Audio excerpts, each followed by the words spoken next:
there's your secret tactic. Besides that, if you want any sources that I want to link in chat, send them my way. Is there any questions about the rules? No, sir. Wonderful. And the last thing I will introduce you all is to the notepad. If you have any troubles getting your way into the discussion, this has also been always been a way for people to try their best to be included. You raise your hand, I'll write your name down, and I'll make sure it eventually gets over to you.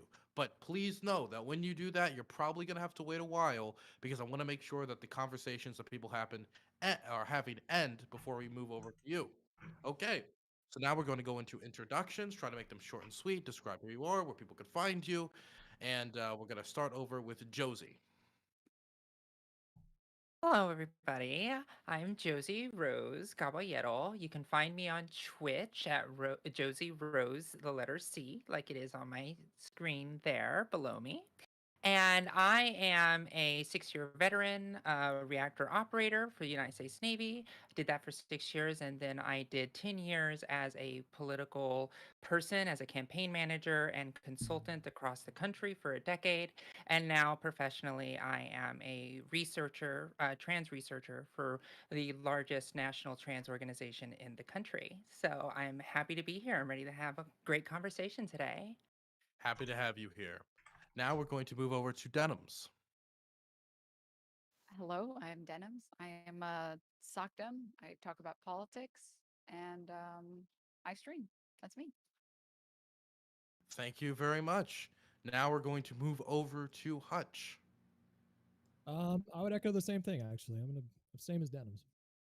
Wonderful. Now we're going to move over to Xander Hall.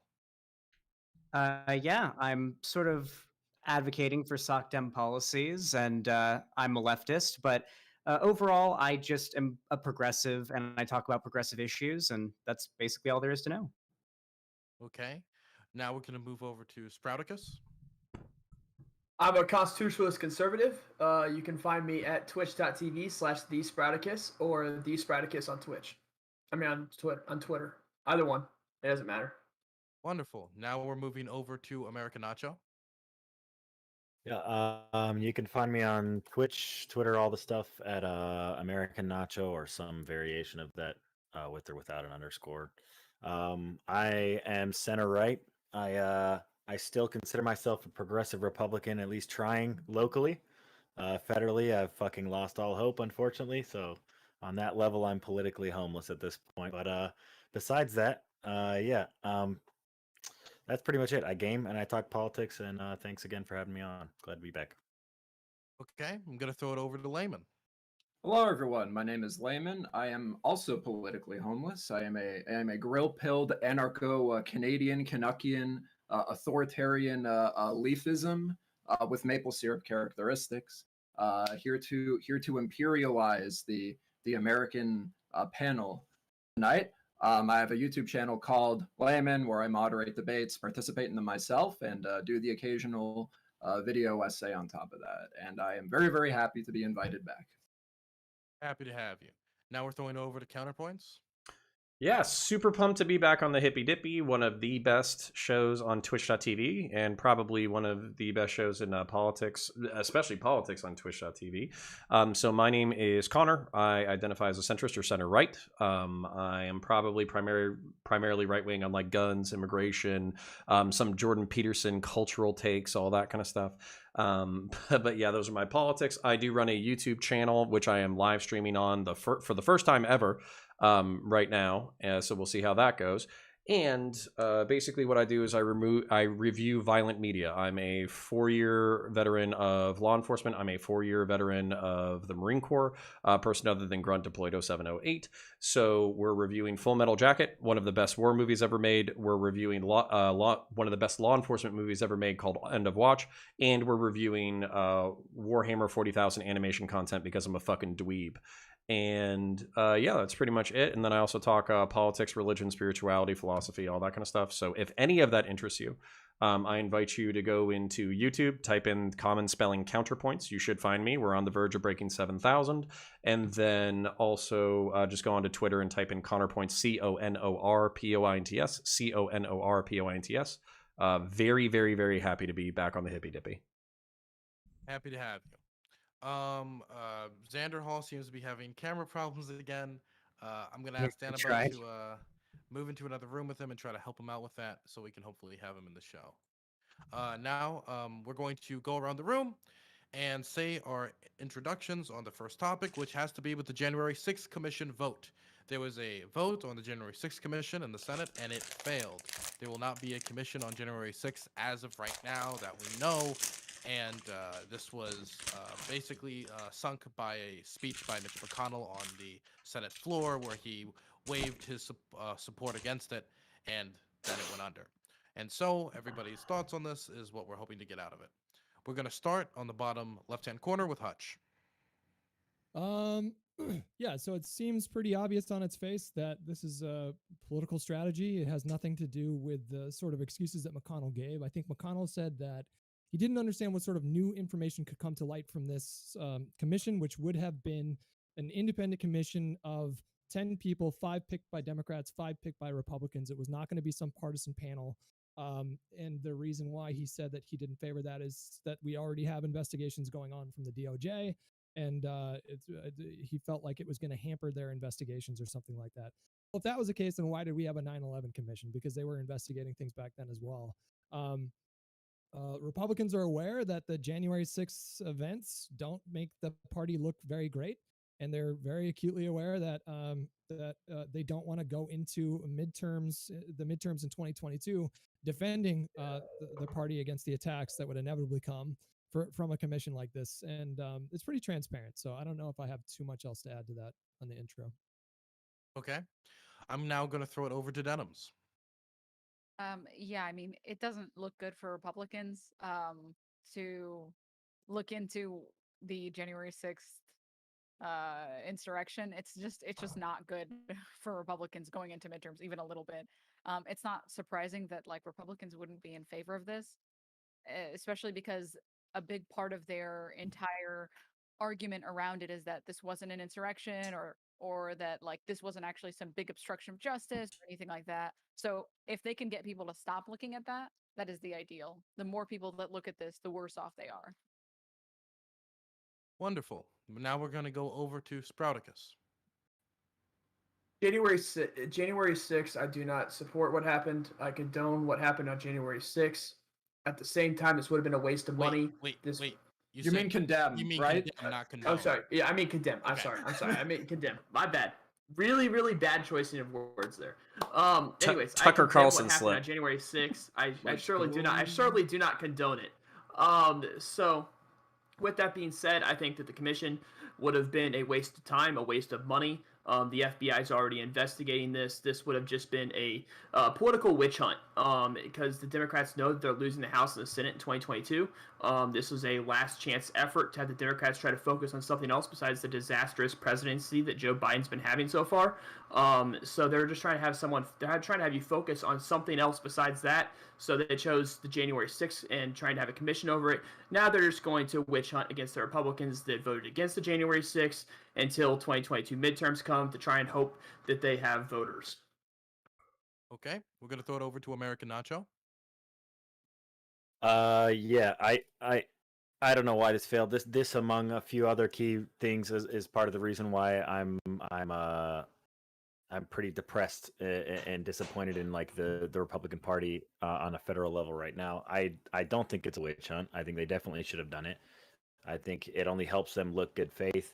I think it would also help weed out some of those Republicans, probably get them primaried for those that we don't want to be in the running right now, which are those who are just ready to kiss the ring and bend the knee to Trump. I would rather see them go after those people. I would rather see those people get exposed, and I would rather see them get replaced so that people can take the Republican Party seriously moving forward. So really, and even if it was, whatever, I'll wait till open because I'm just going to respond to Sprout. So, but that's it. I think it was a mistake to shoot this down. I think it looks really shitty. So, and I think we should have done it. Okay. Now we're going to throw it over to Counterpoints. Listen, we're all looking for the guy who did this, okay? And the reason why I fucking say that is because there's a pretty funny fucking sketch on YouTube right now. It's a guy in a hot dog costume He drives a hot dog car into a fucking building, and then he acts like he doesn't know what the fuck everybody else is talking about. We already know what happened, okay? Fucking Republicans, basically, the Republicans who were friendly to Donald Trump's rhetoric, the Republicans who entertained the election fraud conspiracy theory, they had it bite them in the ass. I don't know if they thought that the population wasn't going to take them seriously when they said that the election was a fraud. I don't know if they didn't think that their own constituency wasn't going to take them seriously when they said Donald Trump was the last great hope for America, and what was going to happen was Hutch and Denims and Dylan Burns were going to basically like put estrogen in our fucking breakfast cereal. Basically that's like yeah. Like I know yeah, Josie, the only reason why I didn't throw you in there is because I don't know if you want to put estrogen in my breakfast cereal. So anyways, but the fucking point being that we all know what happened. Republicans fucking doubled down on shitty rhetoric. It bit them in the ass. It makes them look like shit. So the question is, would it be productive? I don't think it would be productive, and we can fight about that in the general. But again, it's like we all know what happened, which was MAGA made their bed and they had to fucking sleep in it. That's what happened. So I don't know what an investigation is going to uncover, except for maybe like Ted Cruz is fucking sexting fucking Rudy Giuliani about how excited they are about how badass the fucking riots are. That's the only thing that I think would come from the investigation. Besides that, I don't think anything else is coming of it. So it's yeah, that's pretty much it. I'll leave it for the general. Okay, going to throw it over now to Layman. Yeah, sure. I mean, being a Canadian, I guess I just kind of sit back and I act like I'm superior to everybody in America because of how much of a shit show that January 6th stuff is, and I shut the fuck up for most of my day. But as far as this commission thing goes, I actually think that how do I word this? So I think that if you are a conservative, something that you should be trying to instill in your party is sort of giving people faith in your civic institutions. And if you were to have this commission go and display some kind of like confidence in that, I think that that would have made, like, if you're so confident that your civic institutions are working correctly, I think having a commission go in and do that would have instilled that, in their worldview anyway, would have instilled that in their voting bloc, their populace, and all of this stuff. Maybe like it would have been good there, but I don't think it really would have changed anything. So I'm more or less on Connor's side when it comes to that. That's pretty much all I have to say about it. So I just really, echo what Connor said. I don't really know if right now is the best time to be talking about Canadian pride in comparison to America with everything that's been in the news recently, honestly. Yeah, I agree. But I mean, there's still a lot of way worse shit that happens to Indigenous people in the United States. So, and I think that the Indigenous shit that happened here is fucking disgusting. And I absolutely condemn it, as pretty much everybody here has. So sounds like yeah. a whataboutism to me. We're starting with the tactics already. Now oh, look at you debating the fucking people. Look at you. Okay, Leaf. I think I've been to basically everybody except for Xander Hall. Xander Hall, were you able to finally get it fixed? You haven't done me yet. So that's the answer to me, I guess, because I can't hear Xander Hall. I can go while he does that. I haven't gone yet. Oh, sorry. Josie Rose. No, it's okay. Yeah, it's fine. I want that cereal that has estrogen in it. It would be a really cool way to take my estrogen every morning. So I'm down. So like, let's do it. Like marshmallow flavored, like that would be super great. Anyways, joking, of course. But no, I think that this is a complete disaster for our country, because this is going to be one of those things that are just going to loom over the country of like, oh, what was actually going on? And, you know, I when I thought about this, I was like, oh, the Republicans are really going this direction. It's like, what about Benghazi? And I know people have already made that take a million times, but it was the first thing I thought about, is the fact that they investigated the fact that a few embassy people unfortunately lost their lives, and we had 5 people die and 140 police officers injured. And like the whole process of that, it's like, are we going to stand for that thin blue line?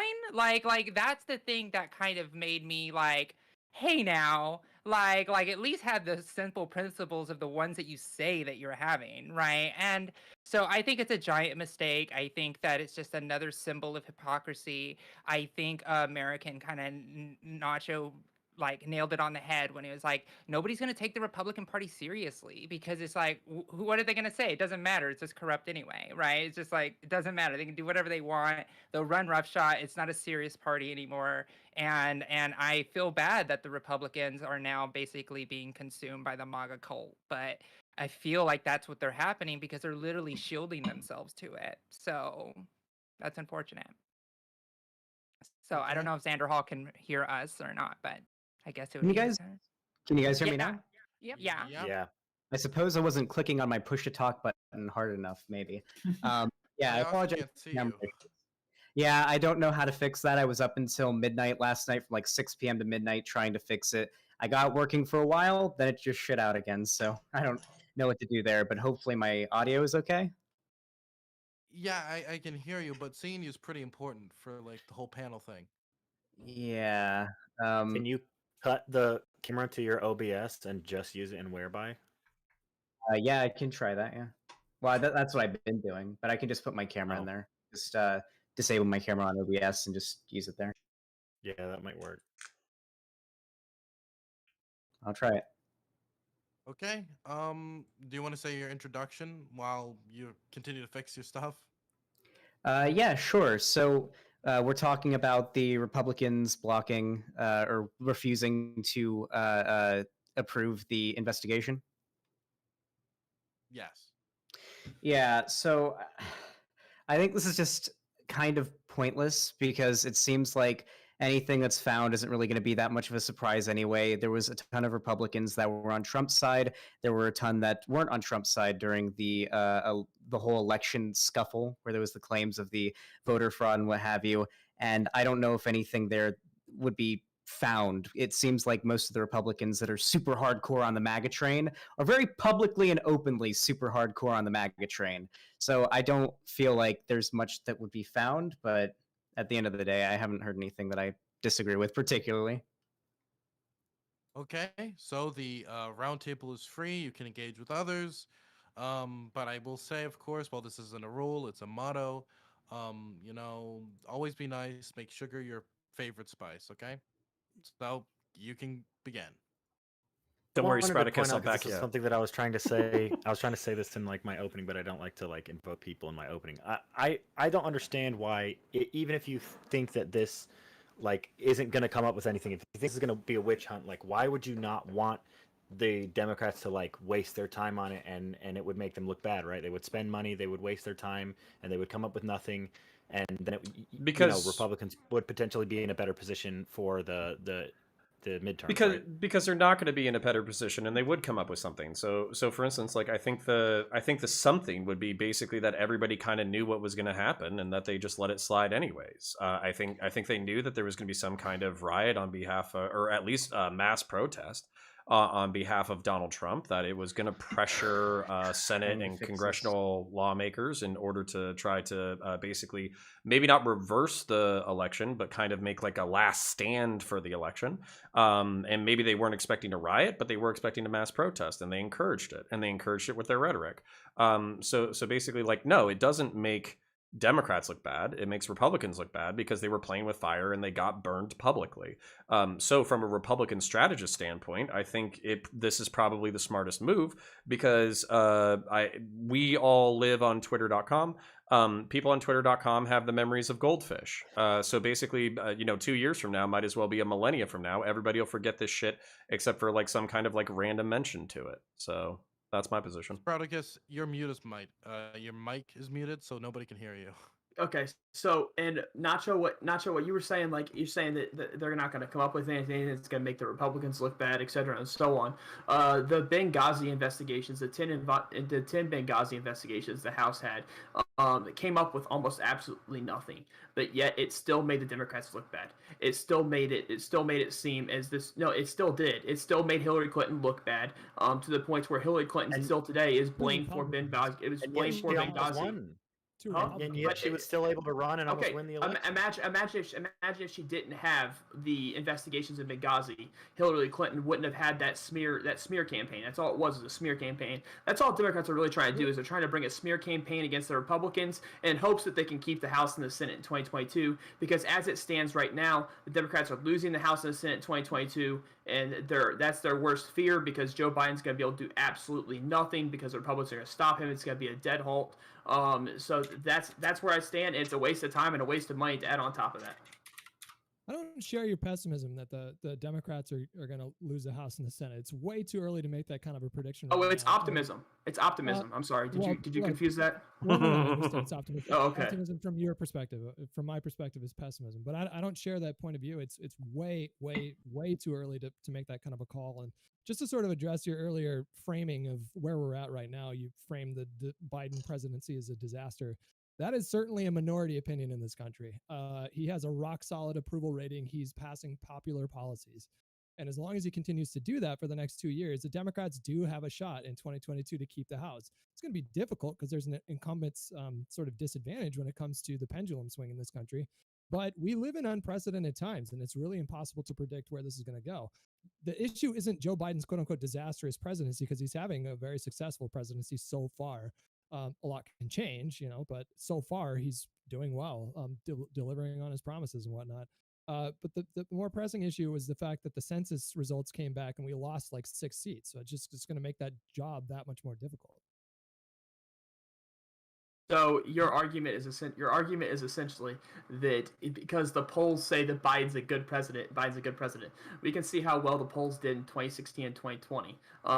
Polls were absolutely failures in 2016 and 2020. They failed to predict anything. Polls are just people taking polls are people no polls are just polls. They're just people taking guesses. It doesn't matter about national in 2022, does it? It all matters about state. So polls absolutely showed absolutely nothing during 2016 and 2020. They just showed that they're an absolute failure. It's just people taking guesses.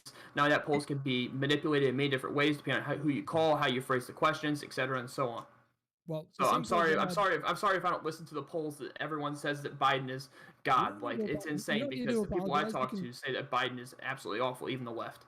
Well, I mean, sure, you can find some people on the left that really cannot stand Biden. And they all live on Twitter, by the way. But they don't represent like the mainstream of the electorate, which is by and large happy with the Biden presidency so far.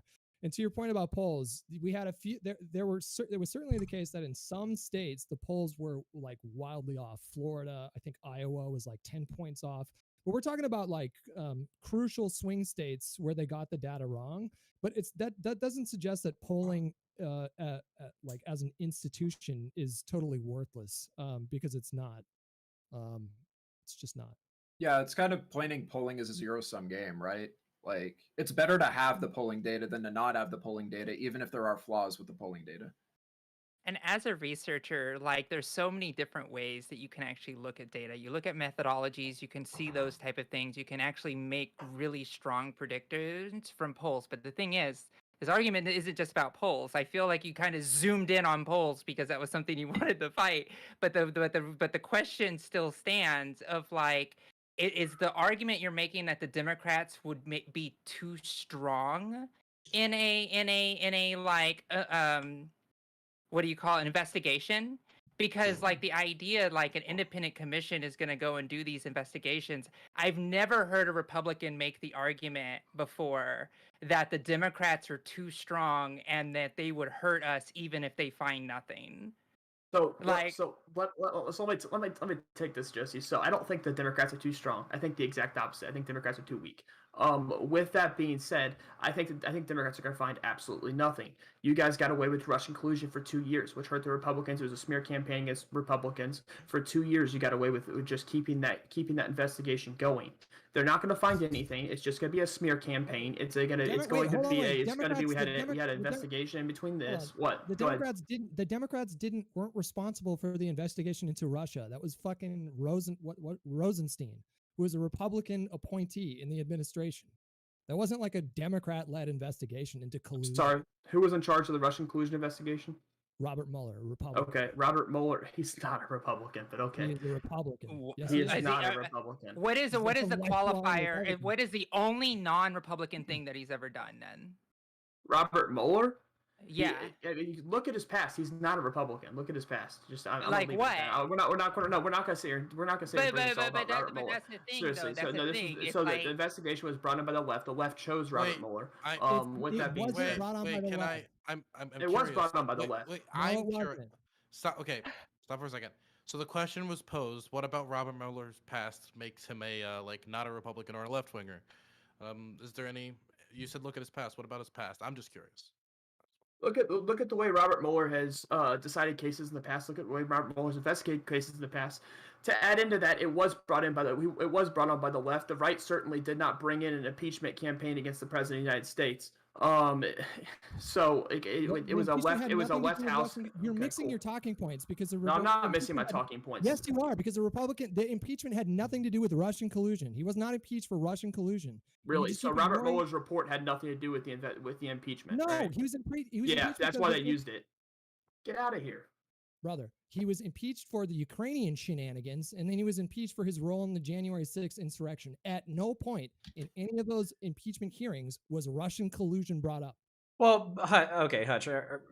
I understand that we're fucking, jumping around here a little bit, but I mean, are we pretending that the Russian investigation or the Russian collusion narrative wasn't an attempt to basically say that Donald Trump basically worked with state actors and non-state actors in order to manipulate the elections? Because I mean, even as like a layperson who basically thought there was a lot of smoke, but maybe not a lot of fire, basically that was my interpretation of the entire narrative. Was basically like Rachel Maddow going on, MSNBC every 3 months and being like, "We're gonna drop a bombshell," and then it was fucking, not much. So I mean, otherwise, what was the political point of the collusion narrative, if not to insinuate that Donald Trump was working with Russia in order to steal the election?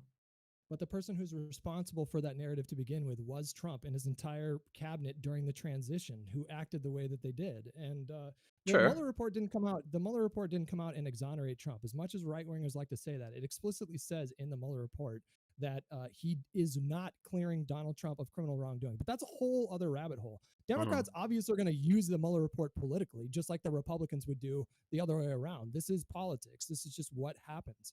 But the idea that the Democrats were responsible for the investigation into Donald Trump is just simply false. He was appointed by a Republican. Can you correct me then? Because basically the narrative that I've received in the past was that the Steele dossier was the thing that was used in order to support the FISA court warrants, that was then used in order to do the Russia investigation, that was then used in order to insinuate that basically Donald Trump, even before he was elected, I think, was colluding with Russian foreign nationals in order to subvert democracy and steal the election. And the Steele dossier, if I remember correctly, it was like goddamn, who was it? It was like it was basically like some external think tank or some shit like that. That was basically, I think they had funding from both camps that basically said that in order to pay for the Steele dossier. Yeah, the initial funding for the I know you're talking Fusion GPS. That's the group that you're talking about right now. The initial group that was funding Fusion GPS was a group of Republicans that initially backed. I don't know. Are we supposed to be relitigating like the Russia collusion? Well, stuff? I was just curious. Like we don't have to, but just my main thrust was you were kind of making it sound like well, Republicans started this, and so they should just be okay with whatever. But I'm okay with that because I think there's different kinds of Republicans. But I think we could just grant to the argument that what was happening was Donald Trump was being targeted for removal for office, regardless of whether or not you think that's a good thing or a bad thing. He, like a dick nugget, because I don't like Donald Trump, basically made up the fucking election fraud allegations. He spun up his base to be frothy and fucking assholish in the lead up to the inauguration of Joe Biden, and then basically started a mass protest that turned into a riot and stormed the Capitol. And so, I mean, that's really what we're talking about here is kind of like, do you think that relitigating any part of this is productive? And I think what I've said so far, and I think what American Nacho, or wait, no, I think what I've said so far and what Sprouticus has said so far is that this isn't relitigating all this shit is not advantageous to Republicans politically. Of course not. Which Right. is, I Well, mean, of course, and which is if- of course why they're going to oppose it. Yeah. So the thing is though, it's like we're trying to do this investigation and what is happening because it's a federal crime that was committed, and the Congress just said we're not going to investigate a federal crime. If this happened in a state house or a city, a municipality, like we wouldn't even be having the conversation about are we going to litigate an effing crime. And the thing is, it's like because this was political, like now there are people who can literally be above the law. Like regardless of Democrat or Republicans, regardless of that, human people died that day, and they were police officers. I'm a veteran in the United States military. I know what it's like to serve in uniform, and the idea that people died in uniform on the Capitol building, inside on the steps, like, are you kidding me right now?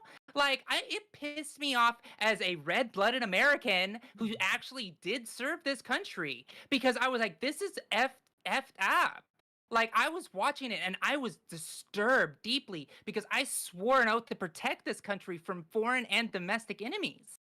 And we're just gonna let it walk away because somebody says it's a witch hunt? That is not the case here. Josie, are you confused? So- Because first off, Congress can't go after someone criminally. That's the FBI's job. The FBI's job is to go after people criminally, and the FBI does have a current investigation in this. They are investigating this. They are arresting people. They are doing what they need to do. This congressional 9/11 investigation commission would be an absolute witch hunt. FBI's already investigating this. They're already making arrests. And you think that Congress is going to be able to do a better job at holding someone criminally responsible than the FBI? What's Yes, wrong with because stuff one about- thing, I'm going to say this one thing.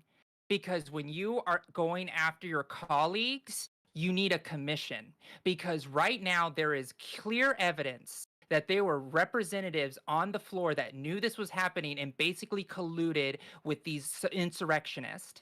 And if you are having colleagues on the floor as a representative in Congress, hell yeah, you need a commission, because the FBI doesn't have enough leverage because it's run by the executive branch to start legislating or to start criminal actions against federal Congress people. Like, do have- especially That's why with it's not going to law. happen. Matt Gaetz is underneath Yeah. an investigation by the FBI right now. So to argue that the FBI can't hold criminal charges against a sitting senator is that's absolutely ass. No, it's pedophilia. Yeah, absolutely that's for asinine to me fucking that a you're gonna bring up- 17-year-old.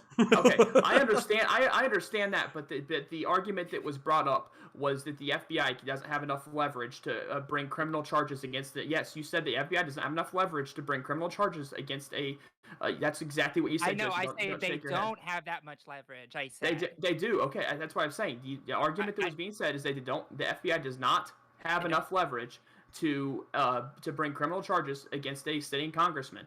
Well, Matt Gaetz. So Matt Gaetz has criminal charges against him being investigated by the FBI. So to argue that the FBI doesn't have enough leverage to Yeah, but- investigate a sitting congressman is absolutely asinine to me because it's happening right now. But So Spraticus, this is what I want out of this, as someone on the right, as someone who, just like Counterpoints, is not like Donald Trump. Like I want all of those people held responsible for their actions. I want everybody who's sucking Trump's dick to be called out, and I want them fucking replaced. Like I don't know. Like this is never gonna happen. Like this is never gonna happen. And the reason, at the very least, you can bring all this shit to light. I know they're pretty loud about it already, but I mean.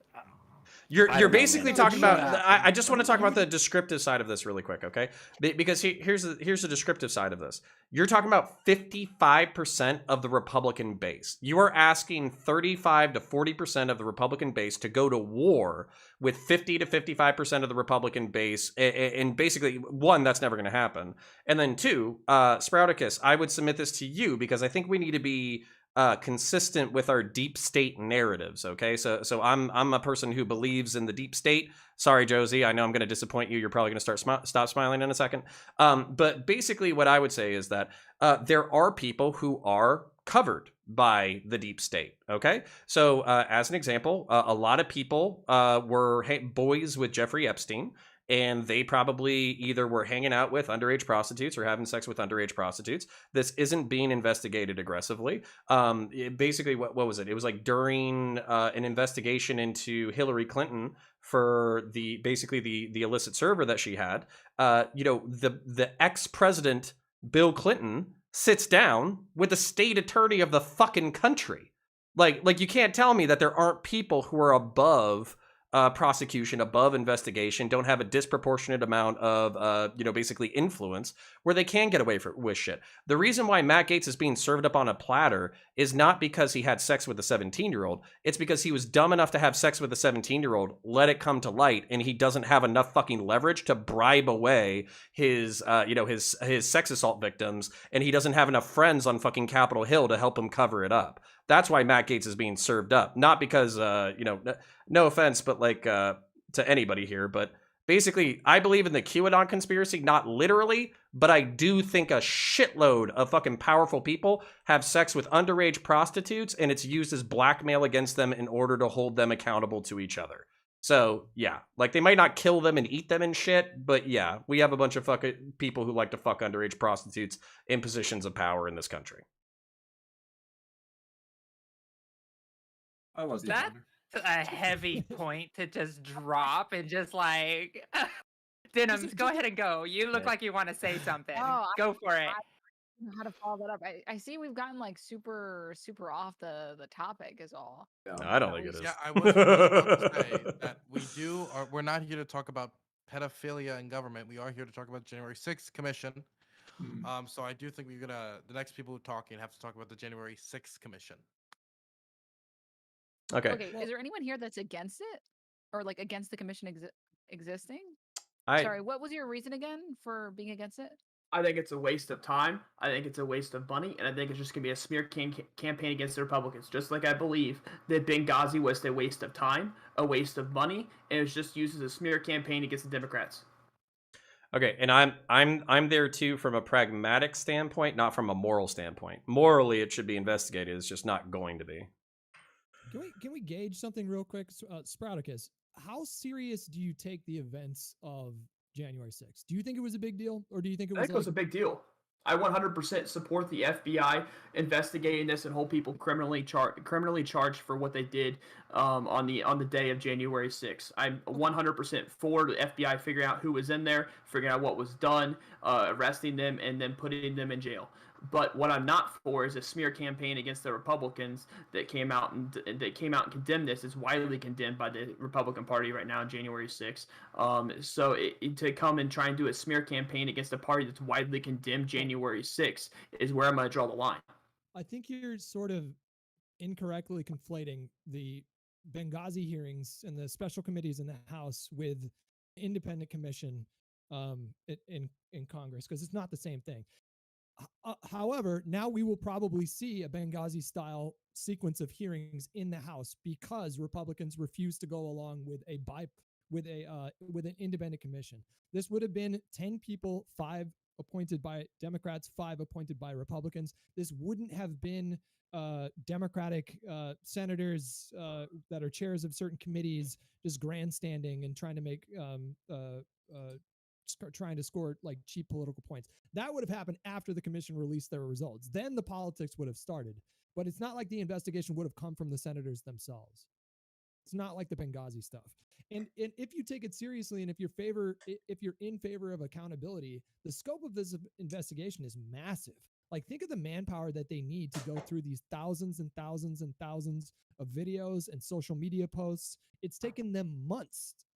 They're still rounding up people right now. So if you take this seriously, and I take it very seriously, I want to know why it happened. I want to know how it happened. I want to know how to prevent something like this from happening in the future. Then it would be a good idea to have a supplemental investigation to assist them in their efforts as well. But Hutch, you know why it happened. We all know why it happened and how it happened. The police, the DC police, the DC police did not have the proper amount of barriers, the proper amount of people to guard the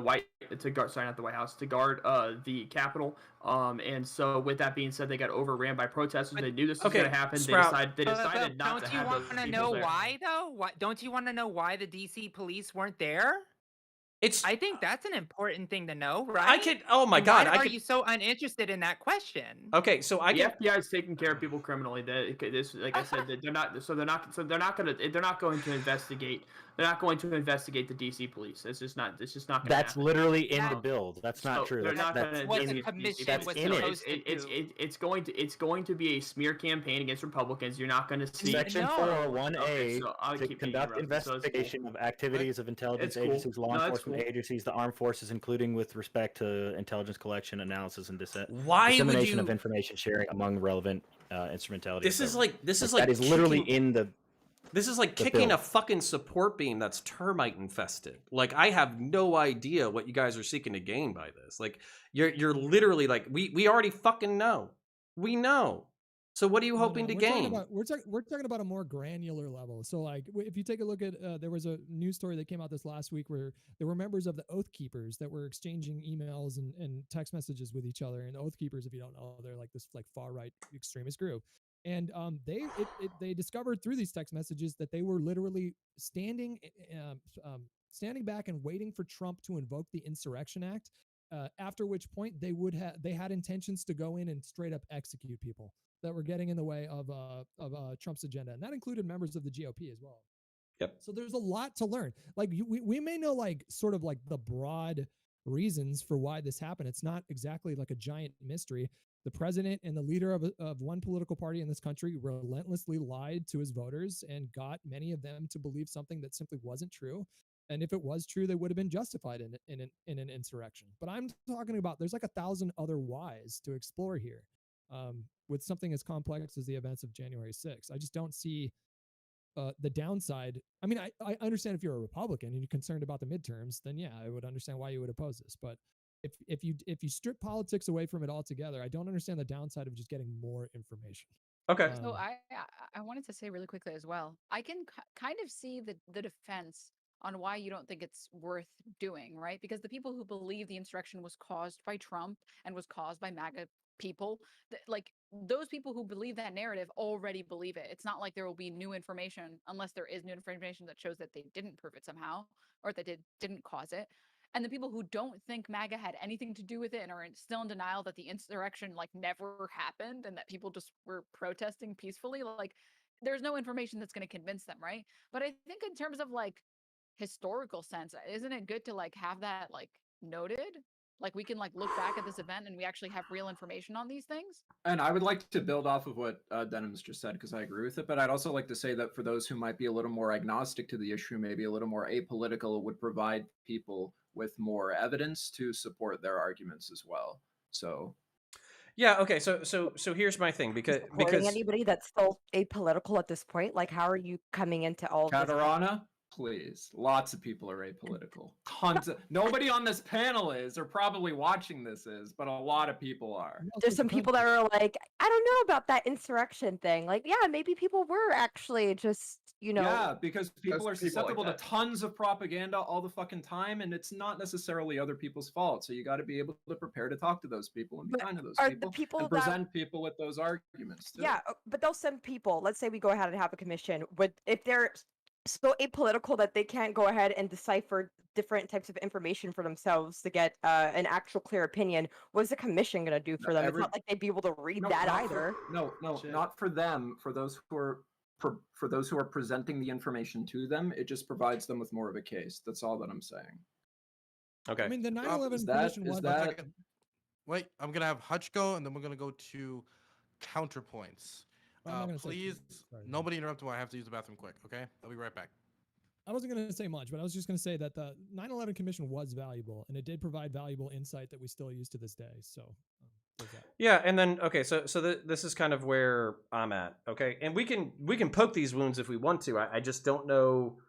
I don't think y'all are ready for it. Basically, so there's probably, I don't know, 25% of the voting population and maybe 15 to 20% of the American population that are hyper-constitutional conservative, basically think that activists, leftists, and progressive judges have careened us far away from the original charter of the United States of America, that they impose unconstitutional laws all the time, that COVID and the response to COVID, along with gun control laws, are gross breaches and oversteps of federal and state level authority, and that the only thing that is going to save this country is either a strong figure who's going to stand up to all the bullshit, or a revolutionary libertarian insurrection, and then that kind of splits off there whether or not you want to start a like neo-monarchist fascist government with Donald Trump or the Trump dynasty at the head, or if you want to restart like a 1776 1976, constitutionalist,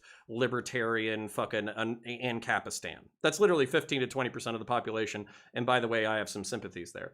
The problem that I have with the investigation is basically what's going to happen is you're going to uncover exactly this. You're going to find members of the military, National Guard, law enforcement, civilians, Republicans, all that kind of stuff, who all sympathize with this movement. And what you're going to do is you're probably going to result in additional prosecutions. These people might. This is like skimming the fucking surface of the actual like sentimentality. And what I would appeal to you as leftists is basically, rather than trying to choose a few fucking martyrs to punish, because we already know there's already going to be some martyrs from this action anyways, as far as like the DOJ and federal prosecutions. My argument would be, let's address the material conditions. Why do people feel desperate? Why are people looking for a strong leader? Why do they feel cornered? Why do they feel like there's no hope and that we're so endlessly gone because you motherfuckers keep sneaking estrogen into our fucking Fruit Loops? So this is like, stop sneaking estrogen into our Fruit Loops without telling us about it, you fucking assholes. First off, it would be Lucky Charms, and it would not be Fruit Loops. Okay, so If somebody Go committed ahead. murder, I'm sorry, just real quick. So if somebody Yeah. committed murder, would you make the same argument? Like, we shouldn't focus on figuring out like if he actually committed the murder or why he committed the murder. We need to focus on the material conditions that led to this person committing murder in the first place. It just seems like kind of. Yeah, it feels like the fucking argument I deal with you assholes with all the time. Wait, Connor. One at a time. There was like 3 people at once. Raise your hand if you want to speak. Okay, I want to go. Okay, I'm going to rate this. Okay, Layman just fucking coming in last second. Okay, one second. Okay, so write this down. Josie, Sprout, Nacho. Okay, we're gonna start with Josie. Okay, Josie Rose. so awesome. So Hutch took a piece of my argument, but I want to make it bigger. So the idea of like, isn't it a conservative value to like have a level of institution that like is involved in punishment to deter crime from happening and other things? Like, I'm just asking, isn't that a value? To like, as long as we give capital punishment, then therefore people won't commit murder. So therefore, if you cause an insurrection, then and you get punished and go to jail for all your life, then maybe you won't do that again, Yeah, or it's other called law people and won't order. do that. It's called law and Yeah, order. right. Okay, so why all of a sudden is it now? Because like you pose the question of like, hey, why do you want all these things? But like I could have swore, like Hutch said, is like if this was a capital punishment case or things like that, if I remember when the liberal person or the supposed liberal person went and shot up the Republican baseball players, and like you would be completely pissed off if they were like, they should have just let that person go.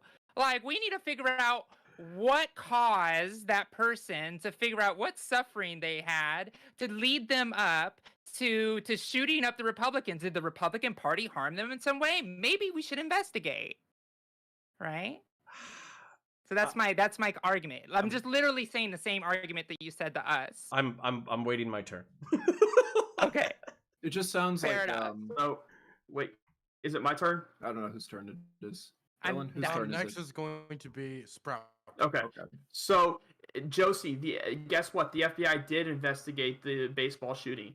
Hutch, the FBI is investigating, such as in a capital murder case, the state police or whoever's in charge of investigating that would investigate that. Again, I've said again, I am pro the FBI investigating this. I am pro the FBI arrest. I am pro people going to jail for this. What I'm not pro is a smear campaign against a political party. This is a political process. It would just be a political smear campaign. The only charges you'd probably get out of this is lying to Congress, which is the only thing that came out of Russian collusion. So it's or tax evasion. I'm sorry, tax evasion too maybe might come out of this. But it's a political smear campaign that's trying to be brought up. I'm 100% pro the FBI investigating, such as the police would investigate a murder. To bring those points up seems bad faith to me, knowing that Congress can't hold people criminally liable for these kind of things. It's the FBI, it's the court of law that can hold people criminally liable for these types of things. Not Congress. So yes, And can I'm I have pro a quick FBI. counterpoint? Quick I'm pro- counterpoint, just a okay. quick one, just a quick Yeah. one, quick. Well, I got still in, So but I'm not yeah, done yet. yeah, but if by a chance that it is bigger than you're saying, isn't it a good to leave no rock unturned rather than saying it probably didn't happen that way? Wouldn't you want to investigate it? The FBI What is if you're investigating. wrong? Like, are we No, but what if ignoring you're the FBI's wrong is my investigating this? We question. are basically the entire panel. We're ignoring the FBI is investigating this. You guys are acting like it's okay. Everyone who did it gets to go away scot free. Because the FBI is not investigating it. The Republicans told FBI not to investigate it. No, what the Republicans did is they said we didn't want a smear campaign against us and going into 2022 because it's the Democrats' last hope of keeping the House and/or the Senate. This is ridiculous, and it's continuously been forgotten in this panel. The FBI is investigating this case. They are making arrests. They are putting charges on people, and that's been constantly forgotten in this panel. Yeah, there's no value in arresting the assassin and not finding out who's paid them. Just saying. The FBI still does that, just in case you didn't know. Okay, next is going to be Nacho. So I wanted to ask a clarifying question too, because I don't know if counterpoints. You're trying to say that like it's kind of like too big of a problem to solve. Like there's too many people to go after. Yeah, I mean, we're. that's Yeah. So I mean, actually, sorry. Go ahead. yeah. Because okay, I just didn't want to misrepresent because that just seems like more of like a cop out. Like that's like the shit that we hear from like Chicago or whatever, where it's like, oh well, the gangs are just too big. We need to look at like the reasons why they're pushed to this. Like we can do both at the same time. Like you can go after those who are like committing the violence, and you can look into like the reasons why they're getting to that point at the same time. Like I don't understand why we can't do both. Sure. And okay, so I'll just use my response in order to articulate my points, and then I don't need my space in line anymore. I'm down, like 100%. I'm fucking down. But basically, what we're gonna do, which I don't think you guys are ready for, is basically we're gonna go after people. We're sitting congressmen, senators. We're gonna go after probably the former president of the United States. And on top of that, it's gonna be this very murky area where we're going to get into what amounts to, I think the left calls it stochastic terrorism. It's where you use rhetoric in such a way that you're not actually explicitly calling for violence, but you're leading people up to the logical conclusions that would basically bring them to the step of violence. So what we're going to have is we're going to have Ted Cruz. Sorry, I'll be quick. So we're going to have fucking Ted Cruz tweeting out, the election is stolen, fucking Texans, rise up. And then the FBI is going to go to Ted Cruz and they're going to say, hey, what did you mean by this? And he's like, listen, I know I said Texans commit jihad, but jihad's more like a spiritual struggle. It's more like a metaphor. It's more like, it's more like a tongue-in-cheek kind of thing. So even though I was explicitly saying that the election was stolen and I used the word jihad against the federal government, it's a spiritual thing. It's not a literal thing. And then that motherfucker's going to walk. That's exactly what's going to happen. What it sounds like is that you're saying that accountability is bad because you could possibly incentivize far-right extremists to commit violence.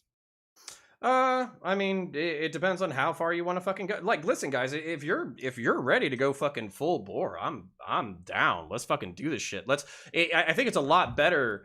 So politically, this is like the metaphorical equivalent to me of like, there's like 4 posts in a fucking building and one of them is rotted out with fucking termites. And you guys are like, I'm saying like, hey, we should probably brace this with like support beams and then like maybe circle back around on this later. And you guys are like, nah, let's just kick that motherfucker out and see where it goes. And I'm like, hey, like if y'all are down to rip this piece of shit down to the ground and start from scratch, I'm fucking down. I just don't think you're fucking ready to kick that support beam and have the whole house fucking collapse on you. That's all I'm saying. But either way, we need to rebuild the house. I think we're overdue for that shit. Like, okay, yeah, let's fucking do it. Y'all want to have to go after kick out the support beam, or we can get braces? I don't give a shit. Let's fucking go. Get them all out, man. Let's do it. A domino effect, and we see all of them go down, man. All the corrupt politicians on all sides, man. Let's do it. And that's the problem. That's the problem. Is like we're protecting these bullies from doing the stuff that doesn't make sense. It's like, if you really believe in that, then we should be tearing this place down to the ground and figuring out who was involved with all of it. Like, Oh, you don't let's want do me that. in charge And of but I that. mean, we should strive for that, though. Spartacus, do you disagree with that point? Do I disagree that we should kick the support D now and watch the whole house fall? Yes. I think that I'm sticking to my guns here. I think the FBI has more than enough leverage to go after a congressman, to go after someone who's sitting. Just like Counterpoint said, if the FBI, I mean, even if Congress is going to question someone like Ted Cruz, when they say "Rise up, Texans," which I don't even think is that bad of, I don't even think that's that bad of a tweet. Regarding, I'm not, he didn't say go attack the Capitol, neither did Donald Trump, which is what a lot of people forget. He said peacefully and patriotically, go let your voices be heard. That's an exact quote. So no, I 100% think the FBI can handle this. I 100% the FBI will. They're already, like I said, they're already making arrests. They are investigating this. It's not like we don't have someone investigating this. If the FBI wasn't investigating this, sure, then yeah, I'd be okay with Congress taking it up. But guess what? The FBI is investigating this. It's just going to be a political smear campaign. That's all it's going to be. That's all Benghazi investigations in the House were. I don't doubt that Democrats now are going to try and do January 6th investigations in the House to do just to kind of continue with that smear campaign that they're trying to do. It's getting ridiculous, and it's just going to be a waste of time and a waste of money. Again, a better comparison would be the independent 9/11 commission, and it was their job to sort of figure out like what the failings were in the government that could have allowed for something like the September 11th attack to happen. You know, what did we miss? Like, which channels did we close and which channels did we leave open? It was about figuring out the fault of government behind that instead, rather than like going after like criminal referrals. I want to know what failures of government led to this. I do Oh my want to God. know that. I think it's my right to know that as an American citizen or have that information. Okay. Okay. We are actually going to wrap this topic up and go into the next one. So everybody's going to have a small period for outros, and since Counter is raising his hand, he'll go first. Oh, okay, excellent. So you want to figure out what the fault of the government that caused this. Okay, so basically what happened was about 50 years, Reaganomics became popular, and Republicans said you shouldn't trust your government about anything, so they got even, like, every swinging dick Republican and fiscal conservative to agree to slashing essential social safety nets. They put insane people on the fucking street, and then what simultaneously happened is the NRA said that you basically need a minigun in your fucking living room, and if the government tries to prevent you from having a minigun in your living room, they're a bunch of tyrannical cunts.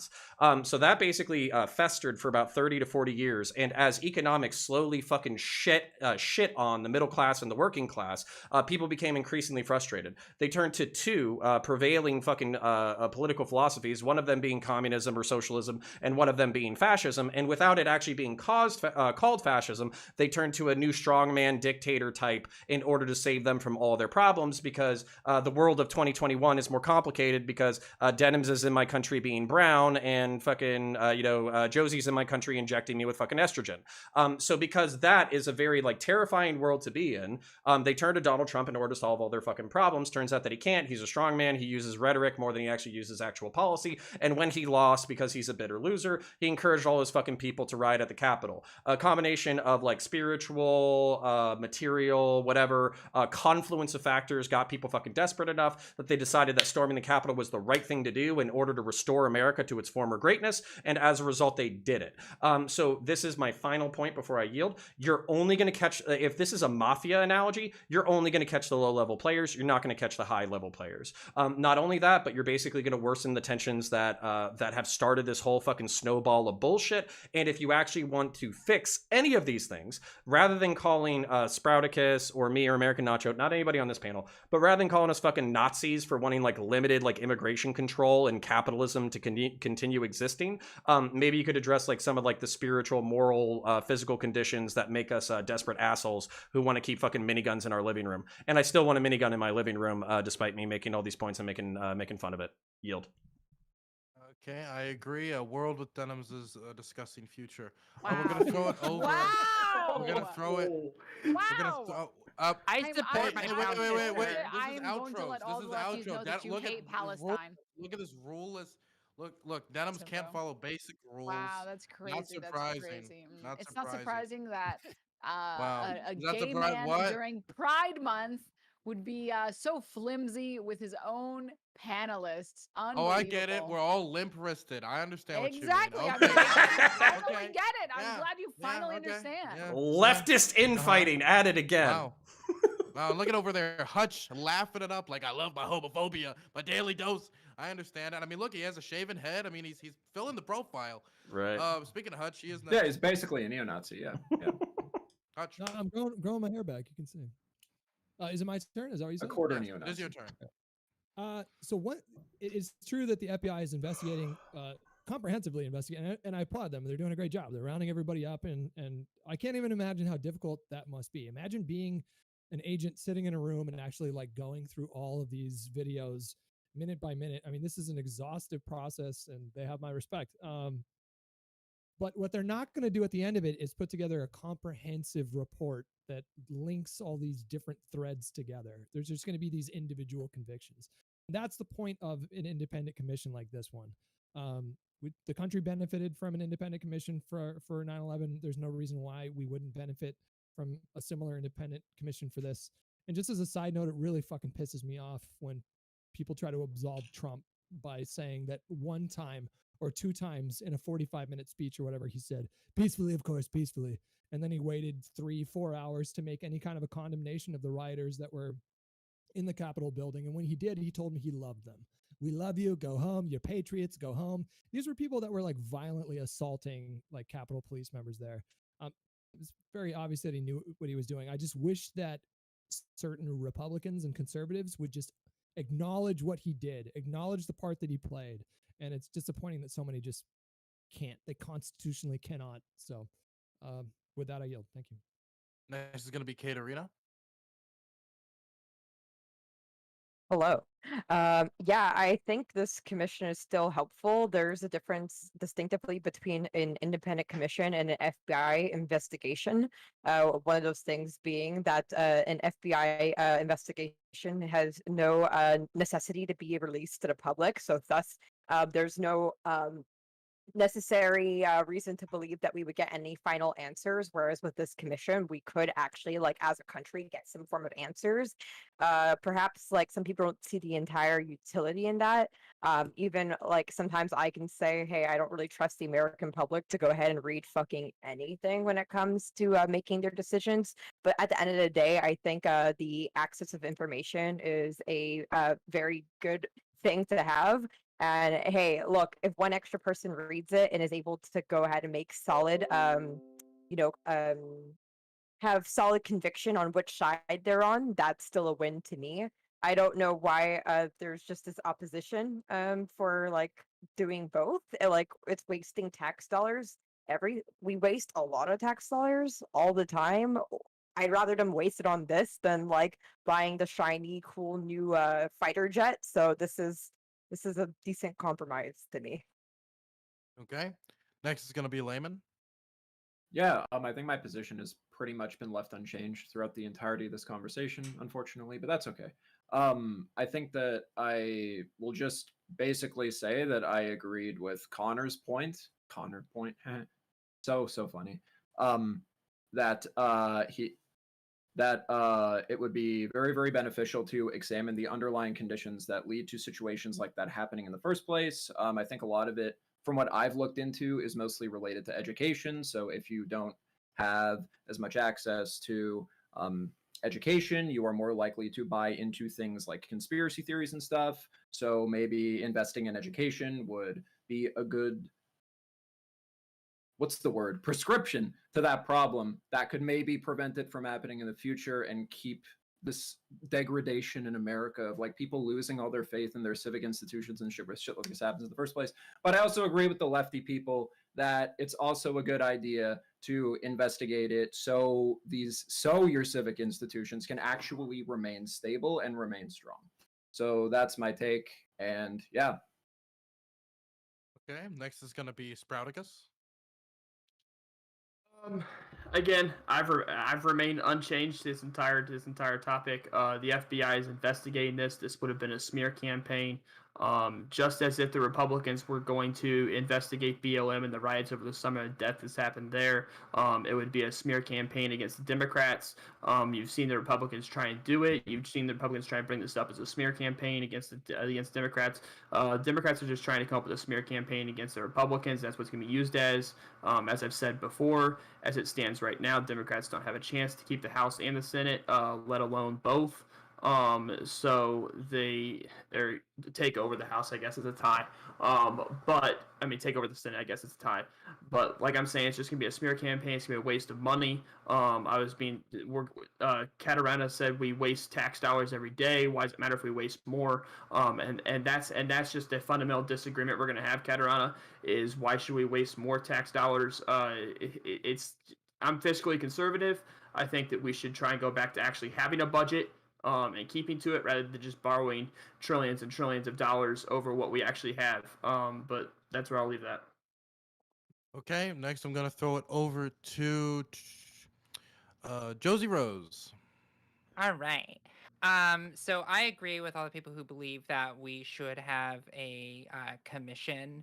And Rowdicus, you'd be a good Republican politician because you keep on saying the same thing over and over again, and we're gonna believe it, maybe. That the FBI investigation is enough. Like Catarana said and Denham said, is that an FBI investigation isn't going to be reported to the public. The fact of the matter is, we elect representatives to hold the institutions that are supposed to govern us accountable. And if you think that our institutions are going to save us, then you haven't been looking around. So I just want to implore that you really consider like what these things are supposed to do. And I am going through a political evolution right now, so I'm not like that super lefty like I like I used to be. I'm like a person who now works for like a nonprofit and is meant to be neutral because I'm trying to like pass bills for like trans people. So the fact that and I'm a researcher as well. So for me, when I look at things, I'm trying to look at things as clearly as possible for the system to be able to be trusted. And that's what we're trying to do. And for me, I feel like, Counterpoint said it. I used to have a game in college that I can point to every American problem that exists currently to Reagan's policy at some point. It was a parlor trick that I had in college. It was great. So, but yeah, you're right. Everything fails at Reagan, and this is now what we're left with. And I hope that you could be like, yeah, let's get our head out of the morass and work together on some stuff, because I think that's what we should be striving for and not trying to just protect our leader. But yeah, that's my point. Everybody else made great points. That's why I didn't really talk too much on the actual point itself. Okay, I think everybody who needed to go went. So yeah, I think we're gonna go on to the next topic. I didn't go. Oh, American Nacho, you didn't go? I did not. I'm sorry, I would not want to forget American Nacho.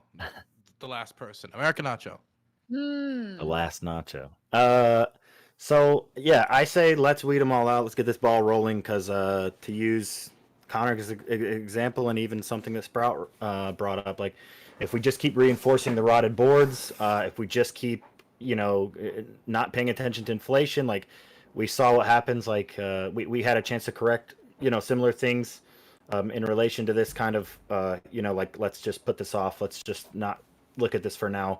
We had the 2008 housing market crash. We knew this was coming for a long time. There were plenty of loud voices on both sides that were advocates of like correcting this problem and doing something to fix it or doing something to address it. We avoid it. We just put it on the back burner and then we see what happens in the future. It's just something that it's like, do we take care of this now? Do we take and replace this board or do we just avoid the imminent catastrophe that's to come later? So another thing, like the low level players always rat out at least one of the bigger players. So even if there's just one big player that gets taken down, I think that's enough. I think if the last 4 years have proved anything, it's that our system is definitely capable of withstanding a few radical individuals. So I say, yeah, fuck it, let's kick the post out. That's my take. Wonderful. So everybody went? All right, my final opinions. I wanted to comment on one just specific thing. All right, I just don't agree with the narrative. I think that there are useful reasons on like why we shouldn't approach it or why we shouldn't build the commission today or something. I think you can maybe make some weak argument, but I just don't think that the argument is that we shouldn't document this event and figure out more details about it because some people are going to use it to smear another party. Like that shouldn't be the reason we choose to not do things. Like if we use that like logic for like everything, we would just not be looking into like anything ever, right? Like all the Hillary email stuff. Can you imagine if like people were like, well, what if we don't look into her emails because the Republicans are going to use it to smear her? And it's like, well, there you would just have a defense for like everything. I think it's just I think we should if the commission can uncover stuff that we don't know, which is their goal, I think it's a good thing. Okay, now we're going to join the discourse. One moment. Uh-oh. Hey, Dylan Burns, in that moment, I have a parliamentary inquiry. Here we go. Which is? Do you have a last time, first time rule? Oh, do you mean like the first time, like time you open up in the next topic is the last time you can mention the last topic, basically? Yes. Yes, we do for your intros only. Okay. Okay, dope. So I've put on the queer ears, and we're gonna be talking about kink at Pride. I wasn't here when that all like kind of kicked off, so I still need to cash in on that. Yeah. And funnily enough, I think I'll be the first queer person to actually be the person managing a roundtable talking about kink at Pride. Nice. Thank God. Not Thank true, goodness. but nice try. Not true. Who did that? Hans. Is Hans queer? Yeah. Huh. Get fucked. By Hans? I mean, He's like the straightest gay guy I know. wait, no, wait, I mean, if it's by Hans, I mean, anyway, we're gonna move on. We're gonna start with Josie Rose. What's your thoughts on this issue? Oof, you pulled me in. I've been avoiding talking about this topic throughout the entire discourse, but here I am. So I am kind of disappointed that this is still in the discourse because as somebody who is a queer trans woman, and somebody who's been attending Pride even before a transition where I was presenting cis het, Pride has always been a place where I've always felt welcomed. And Pride has always been the place where I see hundreds of thousands. I live in San Diego. So hundreds of thousands of people go to Pride every year, except for last year, obviously. And the amount of love and support that is there throughout the entirety of the parade, the energy stays in it the whole time. I've walked every Pride parade that since 2014. So for me, I understand the inclusion that happens at Pride, but I will say one thing is off, and that is that we still don't have enough youth participation in Pride in a way that is good. Now, what I mean by that is I'm a researcher, right? So I actually have data to support that young queer people have the highest level of a higher level of substance abuse than their cis and or not cis peers, but their LGBTQ peers. I mean, sorry, their heteronormative peers. There's the word I'm looking for. So their heteronormative peers have lower substance abuse rates than the queer peers. So, what does that mean? Well, what that means is that we should have events. Like in San Diego, we have something called the Queer Prom, where like all the local high schools have a place where they go and they have a good time at Pride, and it's supervised and it's amazing. And the beer garden's over there, and everybody's having a great time, right? And it's a really, really powerful thing. And I think that we shouldn't focus on this very minor, tiny little thing that really nobody was talking about except for a few days ago, ruin the discourse of what Pride is supposed to be, which is an inclusive celebration and a place for us to be proudly queer, because we're supposed to respect the people of the past who had to protest and got their heads cracked open for this stuff, right? So you can have both of those things respected when you do this.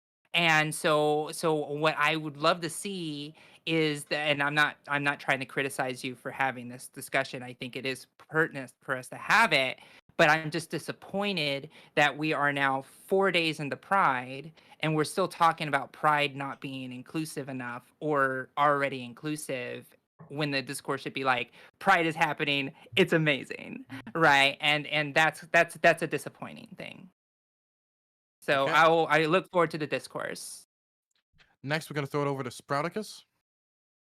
I don't think kink should be shown publicly whatsoever. Not only am I only talking about Pride, I'm talking about Mardi Gras. I'm talking about the Halloween parades that you see it in. I'm talking about much bigger things than just Pride.